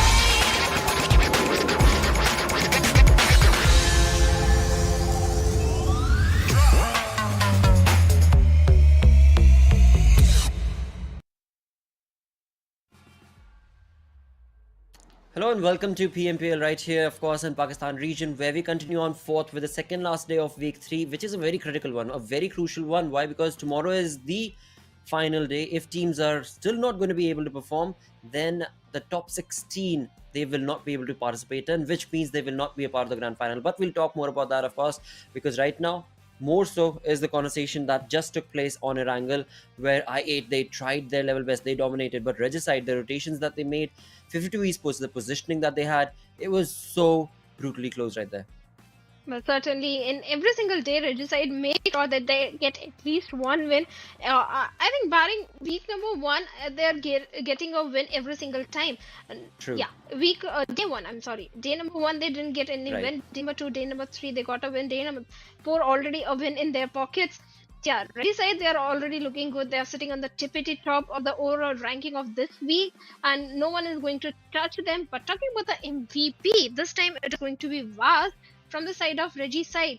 Yes, 7 eliminations are there, 564 damage, but look at the healings done, only 17. That means he was not taking any damage, not picking any bad fight. That is incredible. That is absolutely incredible awareness of your surrounding right there from the side of Vaz, of course.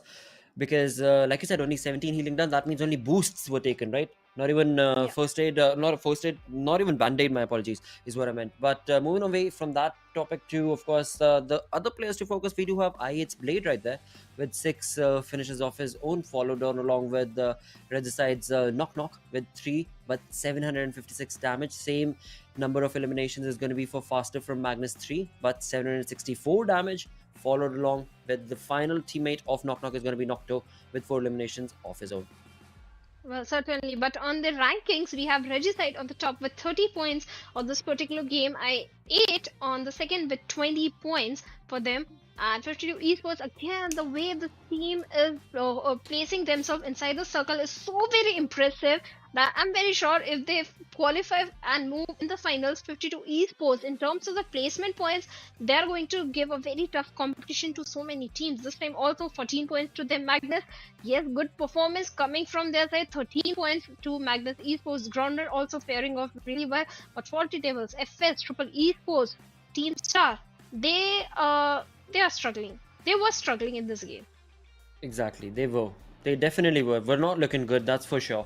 And that, of course, in turn resulted in them not getting points, much needed points that they, of course, were wanting to get. But we do have one more game remaining for them. But before we talk about that, let's bring up the Oppo F21 Pro moments, because this was a chaotic game, that's for sure. And this is just the start where it was not even chaotic. But then afterwards, this is where towards the 4th and zone, things got absolutely out of control because the zone made so many curveball throws, and this one from Roshan. Yep, North Esports did not anticipate that, that's for sure. Well, certainly didn't anticipate, but I had Esports. Well, they were pretty happy with, but that fight was already in their favor. This was the moment Team Grounders, they rushed towards the players of Team BABLU over there.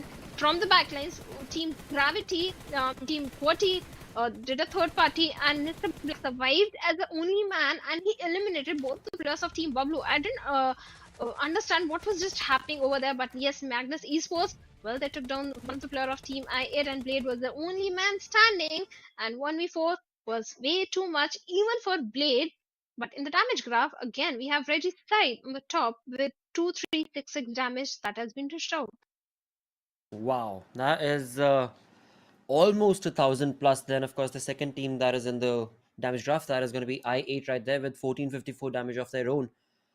But incredible game for Regicide, of course, right there. The aggressive force that was showcased right there definitely resulted in a perfect chicken dinner for themselves, and rightfully so, because the damage graph clearly indicates that they were not staying passive, but were the ones over aggressing and taking on a lot of fights. And then 15 elimination points is what they got. Apart from that, 8, of course, were taken down by I8 itself. So the others left in the lobby did not have much that they could, of course, get the elimination points from. But talking about the overall ranking itself, right now, Regicide is going to be, along with this game's perfect performance, sitting on a total of 200 points. 40-point difference is what they've created already. And, well, they still do have games left on, and they still do have tomorrow's day left as well. Well, certainly, they have ample amount of matches in their hand. So that means no one is touching Reggie's side on the top spot. 52 Esports, yes, they are slowly catching up and trying to give a competition to Reggie's side in terms of the placement point. Look at 52 Esports, second highest placement points, but elimination points is something they are not able to get. So maybe by the time finals come, 52 Esports will be ready and prepared to be on the top or give tough competition to all the top dogs out there. Talking about the other team that has taken a step, that has taken a lead of 3 points, is I8 Esports, sitting on the 15th spot with 80 points. Absolutely, and all of that. This is where I8 slowly but surely are getting closer and closer to that top 12 marker. And why top 12 viewers? Because top 12 are the ones who are going to be playing that bonus map of Livik that will be played tomorrow after the already scheduled 5 games. Talking about the schedule, let's have a look at the schedule and find out the final game. And that will be on the map of Sanhok, where Group A will not be participating, which means Magnus Esports, Team Star, Team BABLU, and 52 Esports will not be a part of this upcoming final game. Well, yes, they will not be a part of this one, but Quraysh, QF, H2E, Team TmwEsports, they will be joining us again in the map of Sanhok. But with that, also comes the question, Lakshay, the prediction time, which I definitely hate, but you have 4 predictions correct. Make it 5 now. Well, yes, but again, it is just a question that now I'm beginning to dread more and more so, based on how week 3 has turned out to be, especially. But we do have to participate in this, and so I'm gonna go with the most south team that I can think of for this game. That's gonna be 3x Esports. Interesting pick. Magnus is sitting out, so yes, 3x Esports is definitely an interesting pick for Sanhok map. But I'm going to stick with one team. I want them to get a winner chicken dinner. That is going to be I8 Esports again. All right. Well. Again, definitely because of the way that I8 are able to play at times. If the zone is able to work out for them, even if the zone is not able to work out for them, if they're able to control their over-aggressive approach into the fight itself, then it works out flawlessly for them. In fact, 3x Esports is from Group D. In the same, we have Quantum Rage as well. So Quantum Rage is another one, especially on this map, that I would have wanted to pick, but Quantum Rage performance has not been up to that mark. 3x again have gone ups and downs themselves. But 3x Esports, I do want to be able to see if they can get this chicken dinner or not. Either them or Triple Esports, but I'm going to go with 3x this time around. Yeah, Triple Esports, they also stand a very high chance of getting this one. But I don't know why I have a feeling that Quraysh might also get this one, because every single day Quraysh gets a win or maybe 2 wins for themselves. And today's day, they have not gotten any single win, not even close to it. So yes, this can be the game where Quraysh might be looking for a big victory for themselves. It is a possibility, but the best part for Quraysh is that they are sitting at a comfortable position in the overall ranking. When the week started off, they were not. When you talk about the league standing itself, they were not.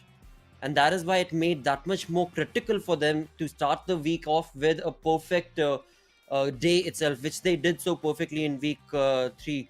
And then you move on forth, yes, then their performance has been up and down. Yesterday also we saw that things are looking very good on Erangel. So I don't know, for Sanhok I'm a little dicey, but let's see. In the end, we know that the zone is what will dictate as to what team will it be that'll get that chicken dinner.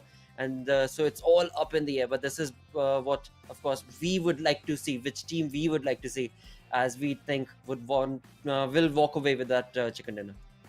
It's an unpredictable week and the most unpredictable map we are having. So anything can happen. It's very hard to predict which team is going to get a win in this particular one, because already the teams are a little bit tired, maybe because they have already played a few matches in the day.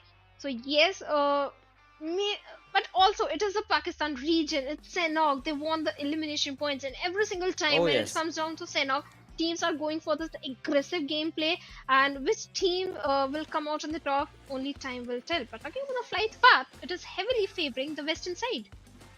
Well, favoring towards the western side is definitely a good thing, because that means that the grounders, they are going to have a decent outing right there as the game starts off. NES are going to be very comfortably sitting at Hearten, because that's where they love to go. At the same point in time, when it comes down to 3x Esports, they love that fanned out approach and split that they play with. On the south now, as we talk about the Shami region, Quantum Rage are normally around and very scattered as well that they are. And same around on the other side towards Docks is going to be FS. From Kampong to Docks, I mean, FS is all over the chart as well. And that is what teams like to do actually on the map of Sanhok, which I've noticed. Get as much control of the areas as you can, and the zone starts off towards a different... I did not anticipate this, but all right, this is going to make things a lot more chaotic and interesting, because that is the North Alpha Island, and that means Camp Alpha Island, my apologies. And that means if that is the entirety of it is in the center of the zone, then the PUBG Mobile gods are forcing all these teams to get into the fight as quickly as you can, or make that early rotation as quickly as you can. If not, things are going to be very, very difficult for you. Now, looking at the zone, North Esports has a really good chance of getting this chicken dinner because of how cheeky they are. Same can be said for H2E as well. But yeah, I was pointing this one also, trying to at least. I mean, look at the teams that are in the Camp Alpha Island. Faulty Devils, one of the game, 10 defeat points to them. They are trying so hard to be aggressive, and they're winning those close combat fights. Grounders, they have amped up their aggression and performance. H2E, the entire week, the team has been performing really well. And North Esports, well, they have already gotten a big win for themselves. And all these teams are those 4 teams who are having a very good run in this particular week. So I'm not so sure which team out of these 4 is going to get the win, but I think it's very clear out of these 4, only one of the team is going to get the big winner chicken dinner for themselves. Absolutely, that is for a fact, because only one winner can be declared. But right now, talking about first blood situations, that can also be only on the Camp Alpha Island, because there we have the majority number of teams. Talk about Triple Esports, they're already working towards that rotation from the looks of it. At the same point of time, same is the case for R3D as well. And that is where the chaotic mess is going to start ensuing on this map. But the first blood situation, for now, all the other teams, they are very much scattered. They're very much minding their own business. They do not want to be a part of the entire fight and saga that is going to ensue on the Camp Alpha Island. But of course, not everybody has that theory, as we do have TFD's players getting very close against the positioning, and of course the team of H2E with a 2-man split. This is going to be a very tricky position, or other conversion for TFD. But at the same time, the flank angle that they've created against the position of H2E is looking very much in their favor. H2E, we know that they are highly capable of taking care of aggression, but all that factors in is, do they have the loot? Because talking about loot itself, that is what will factor in. And right now it seems like H2E definitely have, but that was not the case for Sabara. And I was just about to point out that he did not have a vest. He only had one helmet, and still they wanted to push on. TFD, not entirely sure what exactly they were thinking.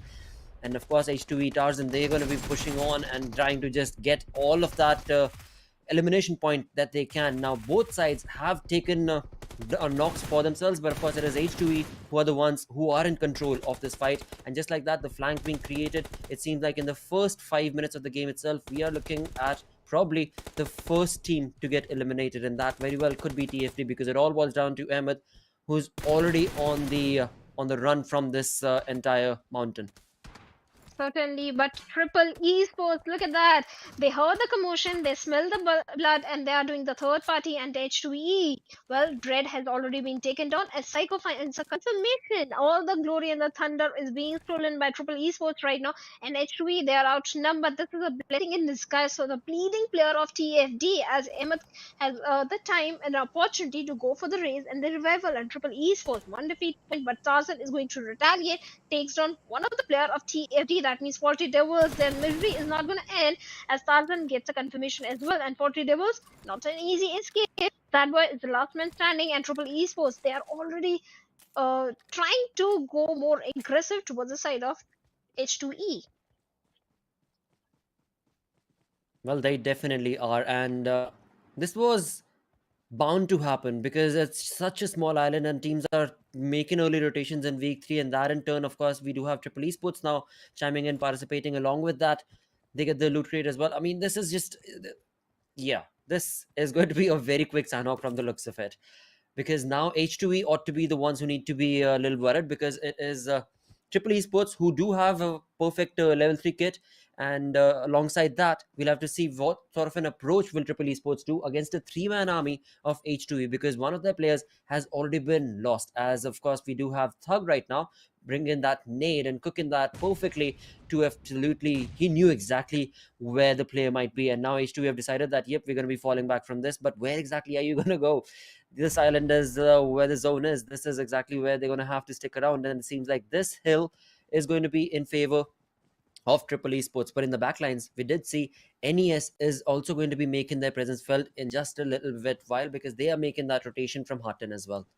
But there is a team, R3D present, that can stop NES, that can help the case of Triple Esports. JD, well, nothing is helping him, as Hunter with that UMP45 perfect headshot takes him down, and a confirmation might be coming at any time soon. Tarzan, can he go to the race? There is no chance. Their odds are not in his favor at all, but he takes down not just 2 plus of Triple Esports in a single spray. And Tarzan, let's see, can he find the confirmation as well? They took down the Hunter over there. That means Psycho is the last man standing. But Emma from the backlines of Alti Devils finds a confirmation as well on Triple Esports player, or maybe it was some other player. But Jade, yes, it was H2 that has been confirmed by Ahmed over there. Now Tarzan is going for the race, but somewhere else, TUF and Metershot Sky are also locking horns with each other. Absolutely. As these teams get closer and closer, this chaotic battle continues on from one side to the other side, from one island to the other, as we have now Metershot against the players of TUF, and what a perfect utilization. And with that perfect utilization of the nade, we do have a knock coming in, and Metershot will push on forth, and that in turn is going to be providing them the quintessential opportunity to get that revival done. At the same time, H2E on the backlines that we were part of the fight that we saw in the initial moments of the game itself get eliminated. We're left with 15 teams, 55 players in total. TUF have already lost one of the players. Thor has already gone down, so they're left with a 2-man army. And from the backlines, from so far away, the shots are still hammering on against the players of TUF. So a very difficult conversion for TUF right now. All they can do is try and survive for as long as they possibly can. From one fight to the other, we move on, as R3D now are going to be in close contestation against the players of TMW. Now, TMW, we know he was the final player who was left. And this same exact mountain, so many fights have taken place. And from the backlines, North Esports participate. And they will be the one eliminating TMW's final player, as R3D have a trouble of their own, as they are only left with a 2-man squad as of now. Hawk trying to get that revival done. On the other front, we have Metershot Sky on the run and trying to find out, trying to scout out where did the players of TUF go. They've already confirmed 2 elimination points for themselves, Metershot Sky, and TUF want to get all 4 of the players of TUF eliminated. Well, certainly TUF Edgar, being this little snake, has been spotted down, and Halsey puts an end to him, takes him down. Will be looking for the confirmation as well. Now TUF surviving as a single man. That is going to be Choker, sir. The numbers advantage are definitely in the favor of Metershot Sky. It's a matter of time, and Joker Sir will be eliminated, and that is exactly what happened. And TUF becomes the team to get eliminated at 14th spot. But in all this commotion, there are two teams who are taking the brunt of the blue and going for a very late rotation. FS from the waterways and I8 from the side of Mongoy trying to enter inside the circle. Well, talk about the safe gameplay. I8 and FS, they are showing right now, but not esports, they are being so aggressive. 3 defeat points already in their advantage, and they have the complete control of Haten and the nearby little southern vicinity. Also, they have height advantage also against R3D, who just survived. They were on the verge of elimination, but right now, as a blessing in disguise, someone came in and they had the time to go for the raise as well. And now, 3 men strong, they are looking. Absolutely, but look at that rotation being made from I8 as well as FS. FS going all the way from the water body. I8 trying to make a very spread out rotation from their side. An interesting approach that is being showcased from these teams, because they are still trying to elongate the time that they're rather trying to give as much time as they can before they enter the zone, because the zone can shift either to the Camp Alpha Island, or it could actually go down towards the main island, or maybe stick together towards the boot camp itself. And that is where we see FS and I8 bring in a very backed out approach in this entire saga. Along with that, we do have North Esports' play on our screens, where 3 defeat points have been converted from them. All 4 players are still standing, and now they're in a stalemate against the players of R3D. We'll have to see who Certainly. is going to be the one who's going to get that first knock, and perhaps get the points converted for themselves, because I believe R3D is down to 3-man army, if I'm not mistaken. Yeah, R3 are down to 3 men army. They were on the verge of elimination, but right now they have survived. But look at teams, Lakshay, on the ruins side as well. We have 3x, we have Regicide from the southern side. Quraysh Esports is also trying to chime in, and we have Quantum Rage as well. So moving on to the Camp Alpha Island for these teams is not going to be so easy, because Quati, they have spread across the river area, so even the waterways is not going to be so easy for the teams. But right now, 3x and Regicide, they are opening things against each other. Well, they definitely are. And that's exactly what we anticipated to see, as well as 13 teams are remaining. But right now, Regicide are the one who are, of course, moving in with the momentum of the previous game. 15 elimination points is what they got along with the chicken dinner. So that would clearly imply that they want to be able to rush through and capitalize as many elimination points as they can, as they get Tantanatan down as well right here. This is a tough game, because so many teams are going to be out in the open as they try and make this rotation. From the other front, we do have T20 Quoties. Voltrix also hearing that shot that took place against Tantanatan, and so he wants to be able to see if at all he can get a third party shot for himself as well as his team as well. That slow pace is what he's going to have to showcase right now, because as soon as he participates in the fight, he does not know, but there are other teams waiting in close proximity to him and his teammates as well, who will definitely try and bring in another third party for him as well. Certainly, third parties are happening all around. And look at to the northern side. We have Team FS entering into the Hatin area. That is exactly where 2 players of North Esports are, and they have no idea that FS has entered into their territory. The split NES is having, now they need to question it. They need the backup of the remaining 2 players. But on the other side, Miracle still hiding, and Reggie side, they are out there in the open. Quraysh Esports being the little tricky one, 2 of the players going for the water rotation already towards the side of Camp Alpha Island. They will provide the necessary cover fire required in case if there is a bridge block, in case if there is team present in the nearby proximity. That is the case as grounders are present on the other side of the bridge. So Quraysh Esports, let's see what's gonna happen, as grounders will definitely be looking forward to get some defeat points. But Contemplate being so very careful, trying to spot few of the players. But now that vehicle will be looking for the Oof. rotation. Oof. We all know Class 1-1 on the map of Sanhok. Do Hmm. not have all 4 players in a, well, do not have a vehicle first of all if it's possible, but especially do not have a vehicle with all 4 players in it, because it is so very easy to hear and then spot out and then be a part of the third parties. And that's exactly what was initiated from the side of this team, but thankfully they were able to reach the compound. At least they're safe for now.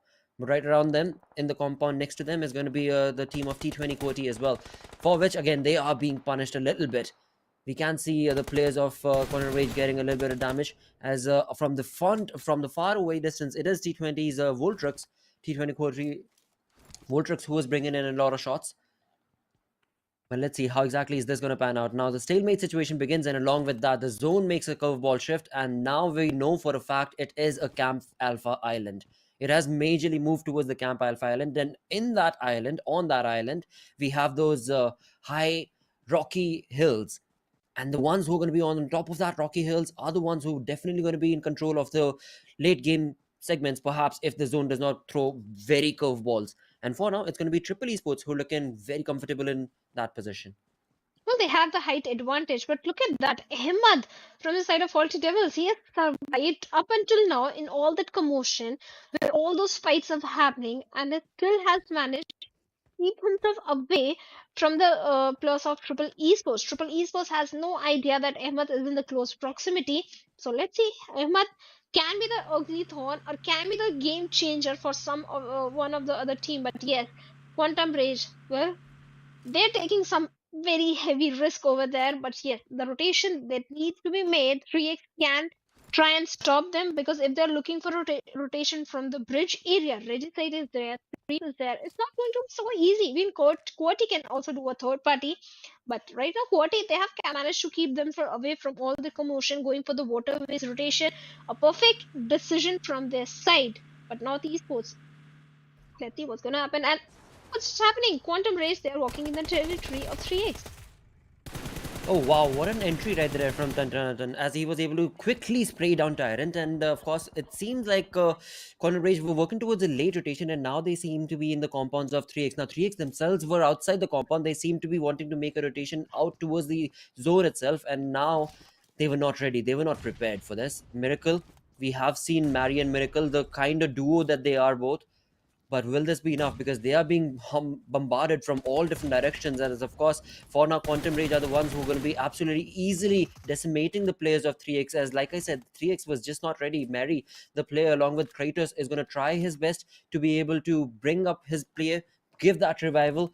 But it's not going to be an easy task, because the team of Quantum Rage, they are on the hunt. They are trying to find out where exactly are all of these players gone. Of course, along with all that, the biggest factor, the zone has caught up to them, and there we have it. Senior has already spotted where the teammate is, or rather the opponent is, and that in turn is going to be a lot of trouble. Where of course 3x Esports, they had a really good mindset in terms of the way they were approaching things, but sadly Quantum Rage, they were just a little too better equipped, and of course they were too swift to take on the players of 3x. And looking at the approach that Quantum Rage had, all 4 players survived. Not a lot of damage was taken, but they've made a lot of commotion. Now they've reached the edge, but to get on the Camp Alpha Island, almost next to impossible. A journey for them that is going to be very, very difficult, because Regicide, like you had mentioned earlier, is going to be waiting at that bridge. Well, certainly, they are waiting, but if Regicide decide to go for a rotation and hold a compound for themselves, that can be a blessing in disguise for the teams taking the brunt of the blue. Quantum Rage is there, 3x is there, but one team that is looking very comfortable are the players of Triple Esports. No, they didn't have to go for any rotation, but now the circle takes the go ball. It is favoring on the western side, where grounders are present in the Camp Alpha compounds. Quraysh Esports is there. FS is also trying to enter. So that means things are going to change a little bit, because Triple Esports, now they have to come down from the uphill area, and majority of the compounds are already taken. But it's Sanhok, you can be the snake, but still you have to come down. In the process, maybe grounders can spot them down.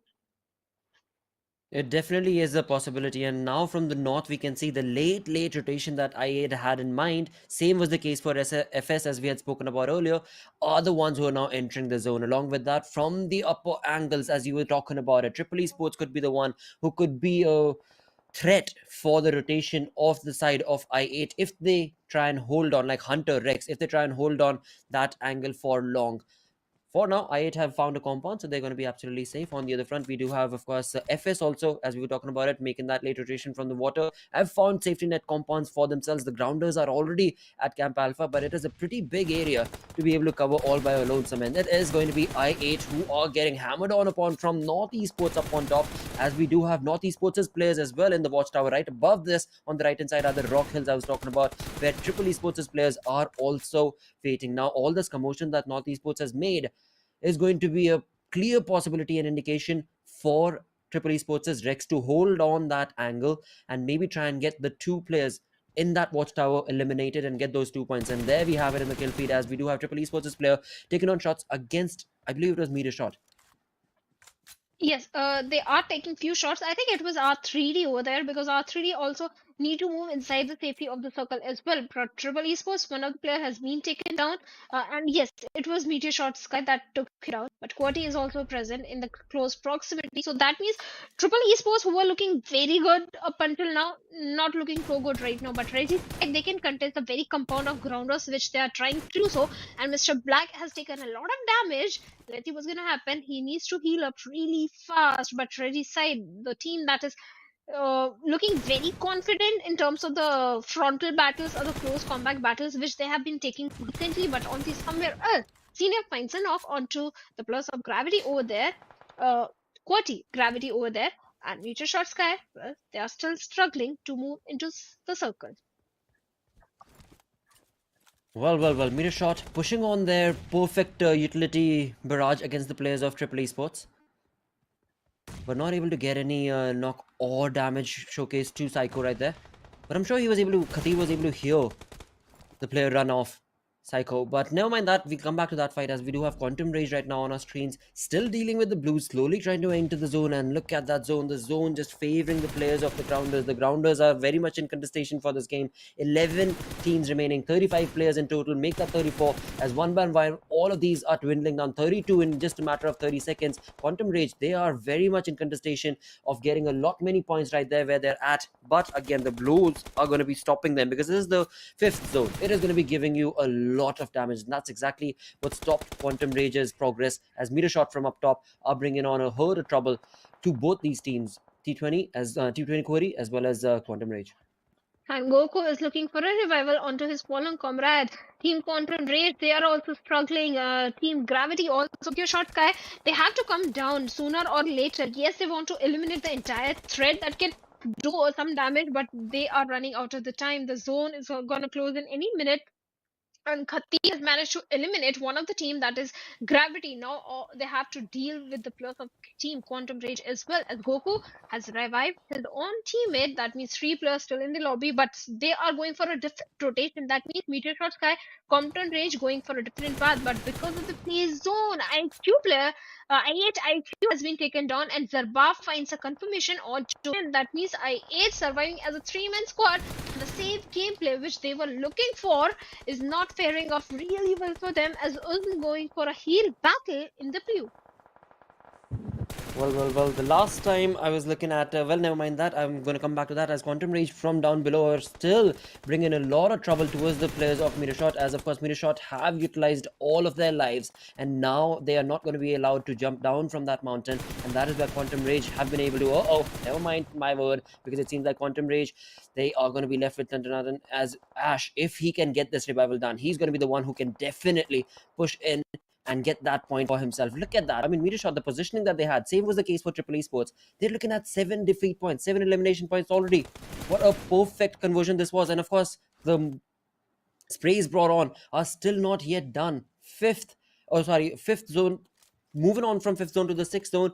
Now it is just Ash, only thing that he can do is to be able to get as much damage as he can towards Quantum Rage, and at the same time North Esports are also bringing in a lot of trouble towards the positioning of QR. So for Quantum Rage to be able to get into the boot camp area is next to impossible. For Metershot, they definitely have a chance to not move in, but definitely try and get as many points as they can before they make this open rush. And there we have it. Of course, North Esports' Roshan is going to be getting into the window and spraying on along, and from the further distance, Helsy's just somehow he's just getting lucky with these jumping plays that he's making. I8 from the north do get eliminated. The entrance was not allowed from their side. The Grounders very much in still contestation for this game, but same is the case for Regicide as well.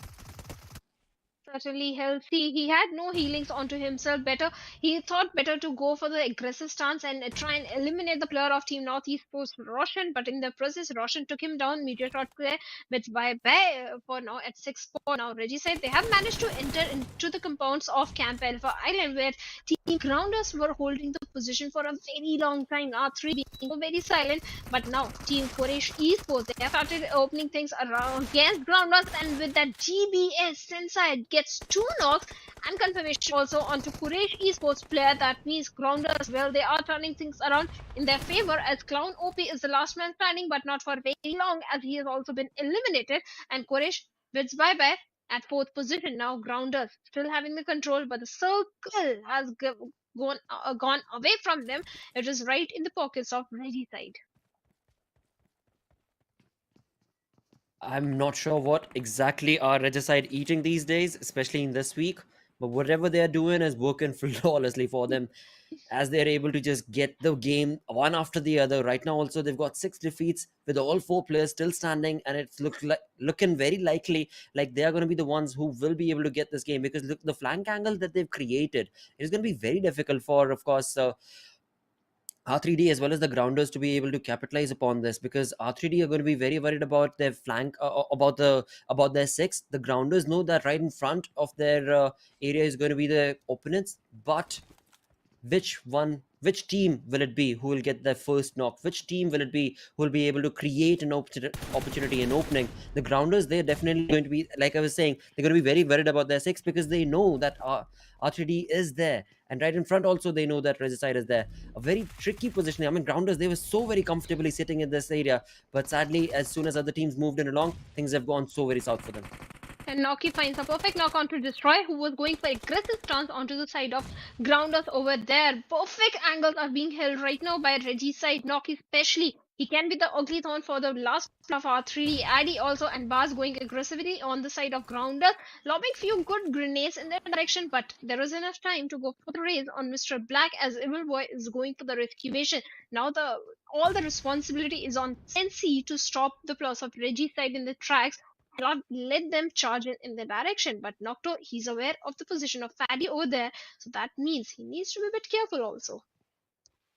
Absolutely. I mean, Regicide, the angles they've created on top of also the compound, they have control, as we can see Nocto, but Nocto needs to be very, very careful and cautious, because right now Evil Boy, as well as of course Grounders, Mr. Black, and of course his teammates are trying. That was Evil Boy who's trying to get into a very precarious situation. If he would have gotten into that area right behind Nocto, then there could have been a possibility for the Grounders to maybe have gotten a better position, because right now what they're doing is they are all getting surrounded together, and that is where one Molotov, one good nade could be the demise, could be the end. And this is exactly what I was talking about. From 2 different flank angles, of course, the players of Regicide are going to be pushing on through, and that in turn is going to be the end of the Grounders, and that is what we're looking at, where the Grounders do get eliminated. Of course, the players of Regicide took a knock, did get one of their players knocked out, but in the end, the fight was theirs for the taking. There was nothing stopping that, and of course, that will be the confirmation that they were waiting for.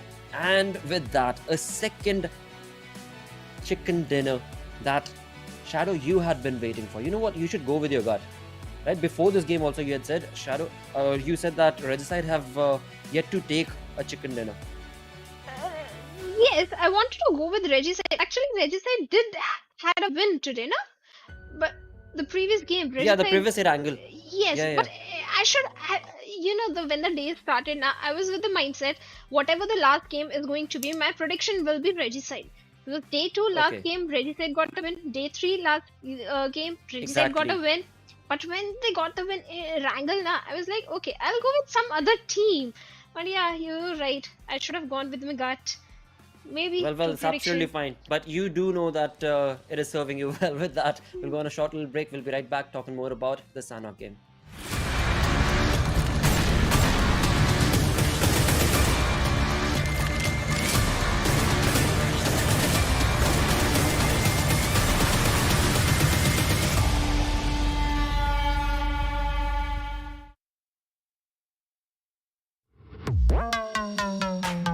I know you will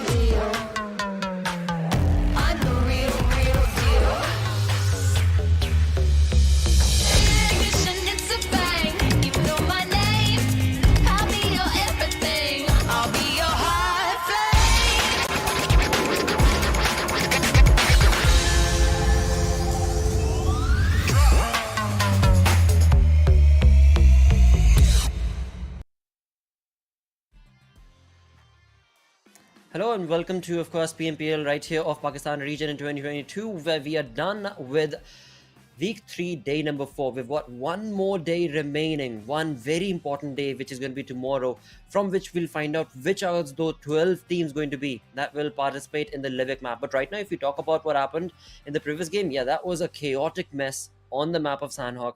The entire zone fluctuated and differentiated between all of these teams and got itself towards Camp Alpha. With that, talking about the MVP, we do have, of course, Sensi from the Grounders. Certainly, for elimination, 731 damage. He was dishing out, and healing stun also sent 190 healing in terms of numbers. But yeah, Team Grounded, so they were holding on to the combo for very long. They were hoping to get a win all this time, but followed by Sensi, it is going to be knockout from the side of Reggie side with 3 elims. Roshan from R3D Esports, Ash from Metershot Sky being the only last survivor, but 3 elims in his favor and team's favor, and Ashad also from the side of Reggie side. Absolutely, and this is where, of course, today's day is the storyline for today's day is slowly but surely coming to an end, where of course the comeback story for Regicide is definitely looking very, very real, because the number of chicken dinners this team has been able to accumulate, especially in week 3, have been miraculous and incredible and unbelievable. At the same point of time, looking at the match ranking, 11 eliminations is what they got along with the chicken dinner, so 26 points accumulated for this team. Following them, of course, was the Grounders with 6 elims of their own, as we saw, of course, Sensi with the 4 eliminations of his own, but only 10 placement points, because it was R3D that finished on that second spot. Certainly R3D Esports on the fourth with 15 points. Meteorshot Sky, this time they are showcasing a good performance in this particular one, getting 11 points for themselves, being so aggressive. It was a play zone and the positioning of theirs that were engaged in so many other fights as well. In fact, multiple fights. They had to prioritize the circle, but Quraysh Esports also sitting on the sixth. This day was not their day. 10 points, but this game was their game. Definitely. Triple Esports, 6 points to them as well. But 3x, TUF, TMW, FS, they failed to make an impact in this one. Indeed, FS were not able to do much. In fact, they walked away with at least 1 elimination, so that's a good thing along with that placement point. Along with that, talking about TUF, not having a good performance at all. 3x, sadly, were not able to perform at all on this map, thus walked away with 0 points for themselves. But it was definitely a chaotic game based on how the zone actually just from the starting itself shifted itself towards the Camp Alpha, and that in turn resulted in so much of chaos ensuing right on this hill itself. At least 3 teams were eliminated. Starting off, it was of course H2E taking on shots, but then moving on very quickly, we had that different fight between, of course, Metershot and TUF as well. Well, certainly, Contenders also, they tried to get into fights, got good defeat points as well for for themselves, but it was FS and IE. They went for a very passive and safe game play and game approach, and it didn't fare off at all in their favor, because IA, they were taken down pretty early with no points or 2 points for themselves. FS also having very low points for themselves. But on the other side, Reggie's side was the team that came on the top, because the way they contested the compound of Team Grounders, but Grounders Sensei with that DBS, perfect knocks and confirmations that he got for himself. Absolutely. And that in turn led us towards the final moments of the game, where Regicide confirmed the win and the chicken dinner for themselves. Moving ahead towards the damage draft, we do have the players of Regicide getting the highest one, but along with that, the Grounders had the perfect positioning in the Camp Alpha, and that in turn resulted in them also being very close. But look at that, H2E with 3 eliminations right there, but 1,102 points of damage that they were, of course, able to participate. That is quite a lot of chaotic Sanhok that was put forth for all these teams. Well, certainly it was quite chaotic, because from the very start in the Camp Island, things started brewing up. Early brawls were there, teams eliminations were there, Team Faulty Devils were they survived with the only last player. Uh, so yeah, so many fights were in the initial few moments of the game. But talking about the overall ranking, well, they decide 2 wins already in their hands, total 4 wins, 226 points in their favor, sitting at the top. Well, the number of points they've accumulated in this game, or rather, sorry, in this week itself, is going to be helping them out majorly in the league standing itself, which is going to be summarizing week 1, week 2, week 3 games. But right now, of course, we do have a big jump coming in from North Esports, 4 position jump, sitting on the 4th spot with 2 chicken dinners of their own, 145 points. Same is the case for Magnus Esports as well. But moving ahead from this page towards the next one. Now, this ranking is important. In fact, it is going to change tomorrow, but it is important because top 12 teams will participate in that extra map of Livik. That will be the 6th map tomorrow. And that is the most crucial and critical thing that these teams are working towards. So, the second page is what will, of course, let us know as to what bigger difference have these teams created today. And from the 12th to the 13th position itself, how big a lead is there, if at all there is, or any? Well, Because if not, certainly, well, it is there. not a lot of Still, one it's good there. game. It's not easy. Yep, that is true. Because, but again, we're talking about Team TUF, we're talking about QWERTY, the Grounders. I8, we've already seen them slowly but surely rise up. Team Star, these are all not that far off. And they've all got 4 games tomorrow, if I'm not mistaken, yet.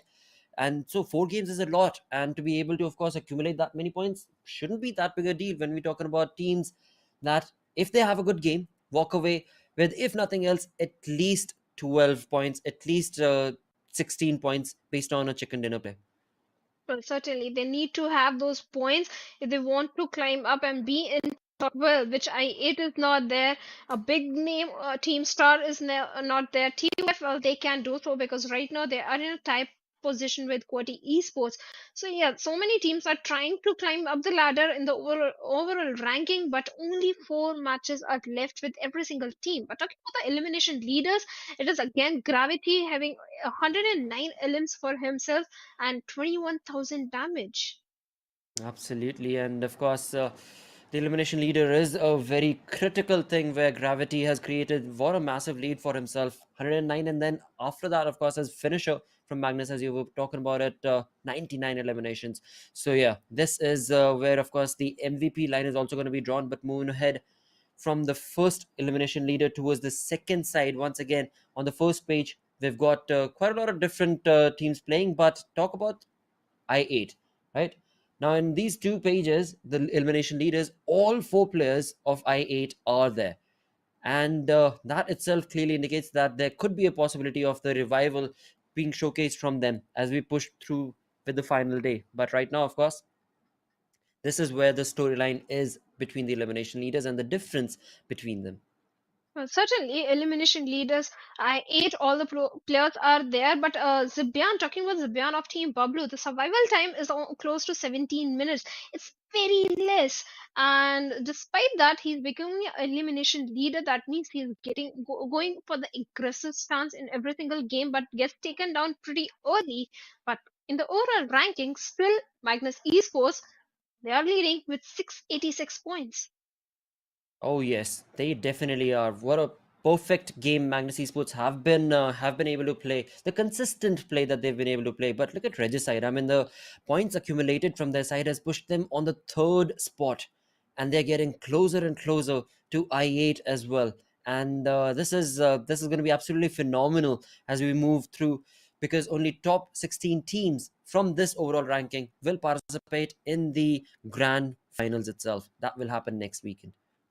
Well, certainly, grand finals is something which the teams are preparing for themselves. And right now, how do you move into the grand finals? You have to be in the top 16, where Metershot Sky is still there with 331 points. But 52 Esports, well, they have taken a jump, if I'm not wrong. Yep. No, yeah, yeah, they have They taken a did. jump, triple Esports, but they also faced a downfall. Exactly. They faced a downfall as well, but they did take a jump. That is true, because the way that they were able to play brought them on the map of Miramar. The second game today itself got them the second position, so decent amount of points were collected for that from that. But then the other teams were playing when 52 was not playing, so therefore a downfall based on this Sanhok game. But again, we're only talking about a 4 point difference, and they've got 4 games to cover that up. Should be possible. definitely should be an opportunity that they should be able to capitalize upon. But it is going to be all focused on how the games go tomorrow. Well, certainly. 52 esports, they're working in the right direction, prioritizing the circle, being friendly with the circle, aiming for the placement points, and this way they can definitely be in the top 16. But talking about the daily winners, two big wins for BABLU and two big wins for Reggie side in the last two games, and North Esports getting a win in the middle of Erangel. Indeed, and that too an incredible one where they walked away with 13, of course, eliminations of their own. Now, Regicide, they are playing flawlessly. Team Bablu, the way they started the day off, the progress that they were showcasing, the amount of points rather that they were building up was looking fantabulous, and that has resulted in them being at a very comfortable position for now. But that again is the result for now. The storyline continues, and the storyline will change tomorrow once again when we are going to find out, of course, at the end of the day, as to what are the top 12 teams that are going to be jumping into the Livik map, and what are the top 16 teams that are going to be playing the grand finals itself. Well, tomorrow is the day very crucial for all the teams, especially the teams who are on the bottom or second page of the ranking, because tomorrow will Exactly. decide the fate of so many teams out there. Which teams will be moving in the League, which team will be moving in the finale round.